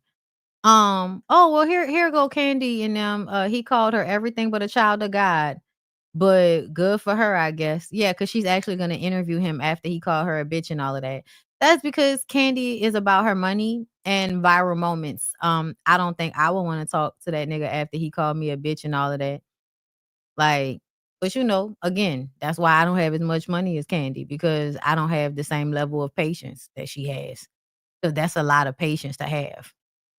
But yeah, I don't see nothing else. I don't see nothing else with Jamie Foxx and Glorilla, because I would love for somebody to have found out who did the shit in the crowd. Who did it? Who did it? Okay, yeah, that wasn't. I just wanted to make sure I didn't miss anything. But yeah, okay. So that happened. Stop throwing shit at people. That's crazy. Why would you do that? Who raised you? Questions. Let's move on. So Amy Luciani admits that she almost fumbled the love of her life after filing for divorce. I can't wait to hear this pick me tell us about her toxic relationship with that abusive man. With that pansexual abusive man, child. But I'm gonna play an ad right quick. TikTok, this is where I leave you. Okay. And we're gonna finish up my show. So TikTok, come to YouTube, BondyBlue on YouTube. Come see me. Bye. Okay, that was cute. And I'm gonna play an ad right quick and I'll be right back. You guys, what can I say about this trip I just had to Bali with Reset by Design Wellness? It was amazing. From dealing with the healing aspect and being in community with other women who share similar experiences and also who don't, but seeing the bonds that we created, that was amazing. Just the excursions and all the beautiful things we got to see around Bali and experience, and the accommodations were beautiful. The villa was amazing and we had such a great time. I definitely look forward to going back, hopefully on one of the trips next year, hopefully from Mauritius. But shout out to Ty, Kina, and Bondi. You guys did an amazing job. Ty and Kina with putting the trip together and just making sure that you guys catered to like high expectations. And I love that, because I can be a little bit of a bougie travel girl. So I appreciate the level of accommodations and just the types of activities that we did. And Bondi for marketing and putting it out there to your community, because that's how I found it. So thank you, because I'm so thankful that I was able to experience this and hopefully experience more and be part of the sisterhood that came from this, because it seems like it's amazing. And I'm so excited to keep in touch with everyone that I met. You guys have been so great. So can't wait to go back on another trip with Reset by Design Wellness, you guys. And okay, support. If y'all want to try Samari's Fab Hair International products, she is a bougie traveler. And if you want to be a bougie traveler, rural, try her hair care products. Okay, Fab Hair International. The link is down below in the description box. Okay, I have a discount code, so you can get a discount on the products. Really love the spray. I just got a new shipment in. Okay. The Stimulate Smooth and Deep Cleansing Shampoo, it smells so good. It's minty, but it also has like, once I use the deep conditioner with it, child, I don't know. It was like a vanilla peppermint type of thing going on. I don't know, but my hair smelled good as hell. Okay. So after I finish working out today, I'm probably going to wash my hair again. That's why I can't be on here for too much longer, y'all. So we're going to get through these last few topics, but support Fab Hair International. And if you are trying to come with us on Reset by Design Wellness for the next trip, we have Mauritius, Tulum, and we are still advertising for our couples retreat to Riviera Maya. If you go to Reset by Design Wellness, click the retreat link and sign up, girl. Okay. All right. So what did Amy say? The love of my life, and I almost divorced his ass in 6 months, being real stupid and silly. Actually, we both filed for divorce. Let's talk about the struggle. So y'all both filed for divorce, but you were the only one being stupid and silly. That's interesting. Struggles of being a new young wife. First thing I can tell you, as a new wife, I know this is going to be a hard practice, but shut your mouth. Shut up. Now I know some of y'all gonna say, oh, you gotta shut up because you married. What is he silencing you? No, sis, I'm not saying shut up. I'm saying pick your battles and sometimes pick them quietly. Understand when you became one with your husband, that means you became one. Y'all are one. You have to literally die to your old self. Yeah, no. Just no to none of that. No to none of that. None of it. You don't want to do that yet. What is die? No, I don't think that people should have to die in order to get married. It's not birth. It's not birth. Okay. So no, I don't think that you should have to die. Okay. In order to be married to a person. I also don't feel like y'all become one. I feel like y'all are two individuals doing a thing together. That does not mean that you become one person. And usually whenever y'all adopt the mentality that we are one, what that really means is you are him. That's what that means. That don't mean he you. That mean you him. Okay, that means you are melting into his life. You are melting into his identity, not having your own. He's not melting into yours. You're melting into his. That's what usually happens when women say that shit. Okay, you need to have your hobbies. You need to have your own voice. You need to have your own shit going on. You need to have your friends. You need to have your family. You need to go do shit without him. You need to travel without him. Y'all should travel together too, but you should do shit on your own because you are an individual having an individual journey with people along the way that mirror yourself back to you. That's what's happening. So all of this other bullshit that people be talking about, you could tell people that ain't never went to church when they was growing up, but they find it and they hold on to it like it's the newest shit they did never heard. How do my old self mean? Because I'm very much still alive. Simply means adjustments. You got to make a lot of adjustments. Again, heavy on your one now. Know your spicy attitude isn't passion. It's a nasty attitude. That has to die for your husband. Confrontational spirits hidden by passion. You're not passionate, sis. You just got an attitude problem. Lose it. Quick gem. Successful top tier men, they just want peace. They don't want anything else. You can't do anything else for them besides bring them peace. Mistake. You can't do anything for them besides bring them peace. That's a lot. Peace is fleeting and extremely valuable and hard to find. If a woman is bringing a man peace, she's bringing a lot because then I would assume that he doesn't have any without her. If she has to bring the peace, that means he doesn't have any peace. I know she thinks she sounds smart, but you just sound like a lobotomized pick-me. Like you are just now finding out about the ways of the 1940, 50 housewife. Like you're just finding it. Like you just picked up an old book and it's like, oh my God, I never knew this before. I never knew that women were slaves like this. I bet you this is how I keep a man. I just shut up and do everything he tells me to do. I'm sure I'll be happy once I do that. How the fuck a man that can't even make his own self happy gonna be able to make you happy by you just shutting up and going along with whatever the fuck he got going on? Y'all, Dwight Howard doesn't always make good decisions. He doesn't. Why the fuck you gonna be led by a nigga that don't make good decisions his damn self? Make that make sense for me. Like I made, me and my husband going through issues, telling my friends about it. Don't do it. Dying to yourself is hard, okay? You spent your whole life talking, probably talking too much, getting the last word, being overly opinionated, being emotionally unstable. Some people settle for that, but this person married you, they're not going for it. Passive aggressive attitude. Most Black men, when you do that, so whatever attitude I had before we got married was fine. So he married me. But once we get married, now my attitude needs to change because it's not the attitude of a wife. Even though you married me, knowing exactly who the fuck I was ahead of time, that sounds like that man has infiltrated your brain successfully.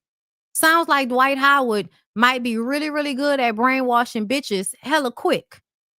I mean, the groundwork had already been laid.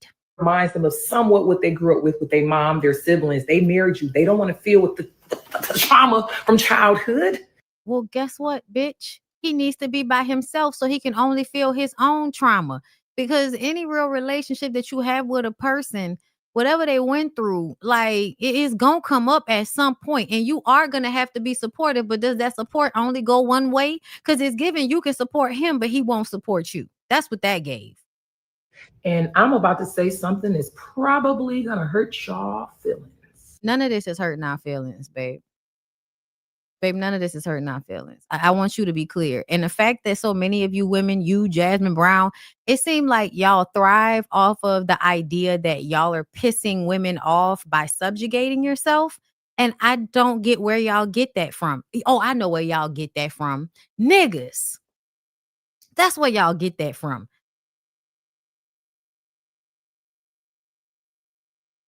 Like, your subjugation is your business, Amy. That ain't got nothing to do with the rest of us. That's why I don't like these women, because they can never just be submissive and subjugated on their own. They always got to get online talking to all of these other grown ass women like they didn't figured something out that the rest of us haven't. Bitch.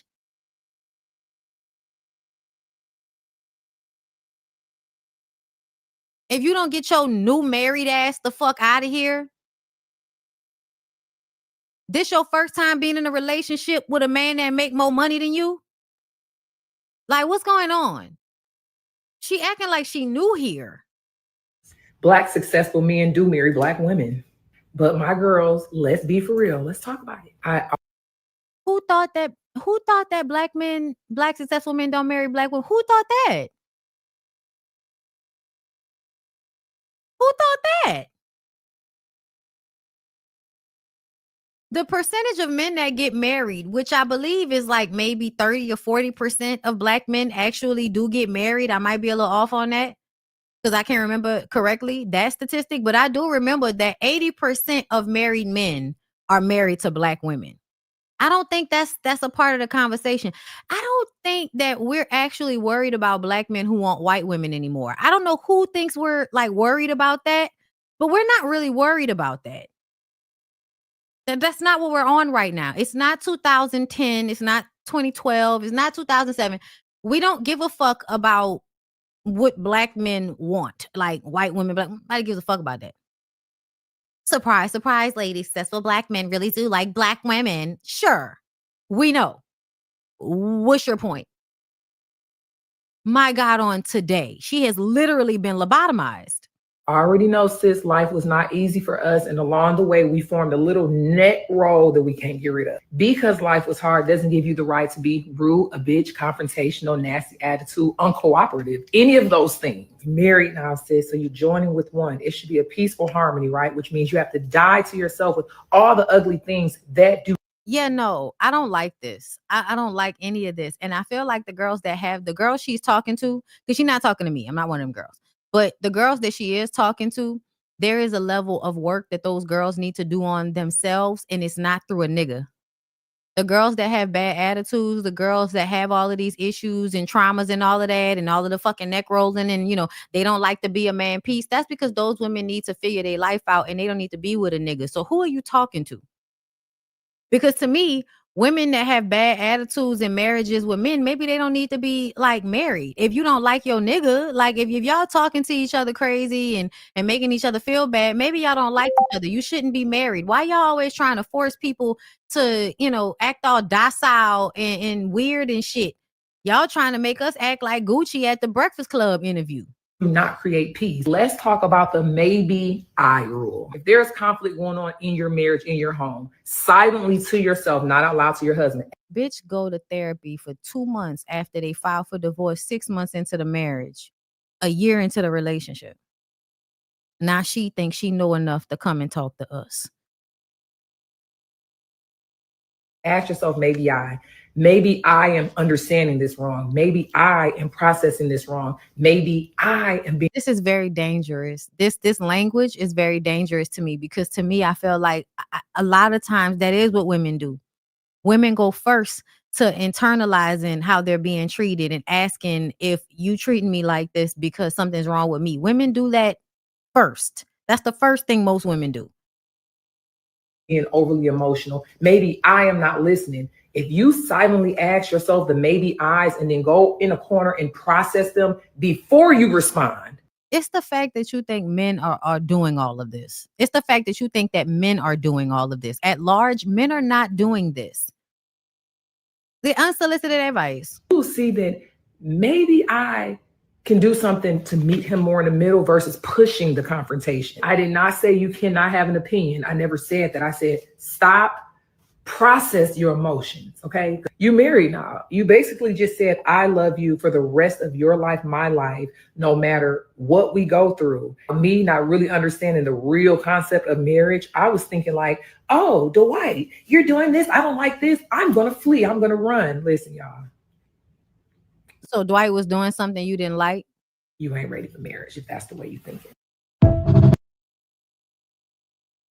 Amy, you and that man are not going to stay married for a long time. So I hate the way you come into us like you know what the fuck you talking about.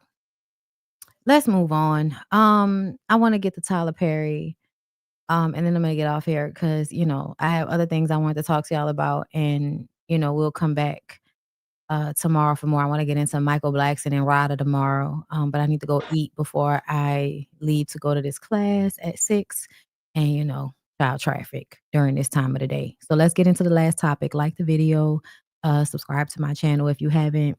Follow me on TikTok, follow me on Instagram, follow me on Threads. I am on Threads. I'm on there more than Twitter now. I tried that other shit, the blue whatever. I can't, girl. Listen, I'm on Threads. If you want to see me in writing form, I'm on Threads. I am on TikTok. I'm on Instagram. And y'all know originally I am a YouTuber.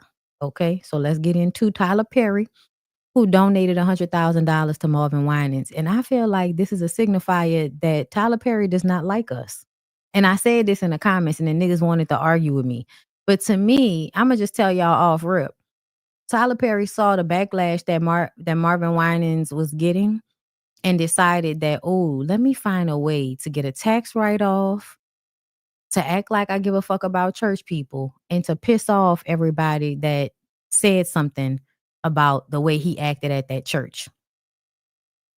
Like I do. I feel like Tyler Perry is an antagonistic type person. But because he's Tyler Perry, y'all don't peep it. But to me, like, even if you look at his content, Tyler Perry is always trying to do shit to invoke emotion, angry emotion out of people. It's what he's good at. Almost like, you know, you was always a troll, but you troll through your content. That when the devil went crazy, folks started calling up from other states saying, I got to give on this.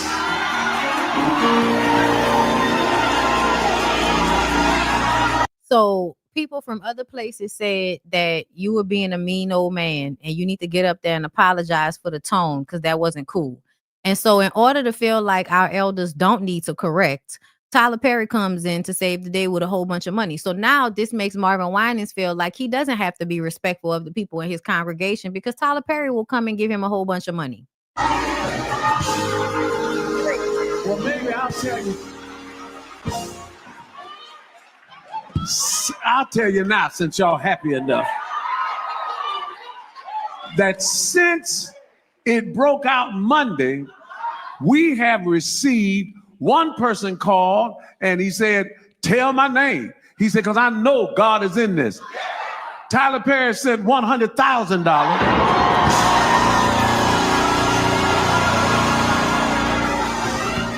Pastor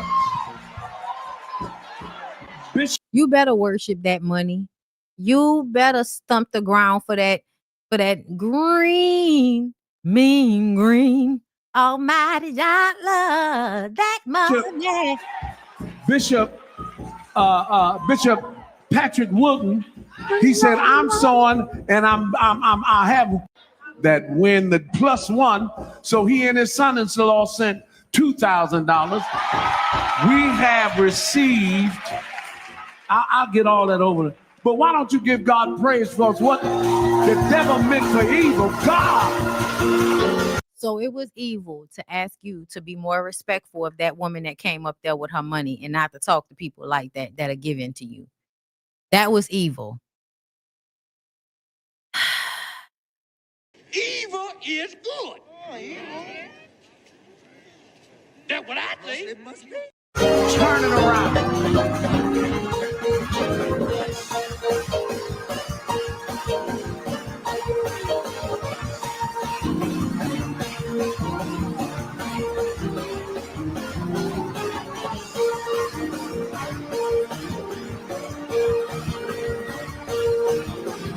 Yes. Almighty. He and his son-in-law sent $2,000. Yeah. So people send money. Give it. And yeah. Right. So yeah, Tyler Perry came to let us know that how dare we ask and require for church leaders to have some level of respect and decorum towards their sheep that is bestowing upon them all of their worldly goods. Listen, I feel like this is very Leon Lonnie Love of y'all to tell us that it was evil for somebody to expect y'all to just talk nicer to the people that you pimping out of their money. God forbid that somebody asks you to talk to people a little bit nicer when you snatching a $2,000 check out their fucking hand or $1,000 check, whatever the money was. 300,000 black women plus lost their fucking jobs this year. And that lady still coming up to you, giving you her hard-earned check for you to be disrespectful and mean to her in front of all of them people. It was humiliating. And then with her grandson standing right there. Her grandson watching you humiliate her and talk to her like you her pimp.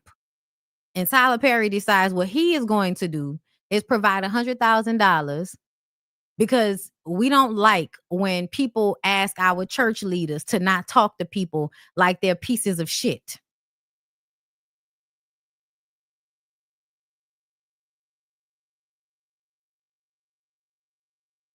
Wow.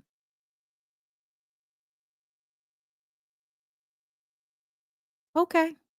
Well, that's all I got for y'all today because I need to go eat. But y'all can keep letting these people play in y'all face if y'all want to. Okay? If that's what y'all want to do. But to me, if you're gonna take my money, at least talk to me nice.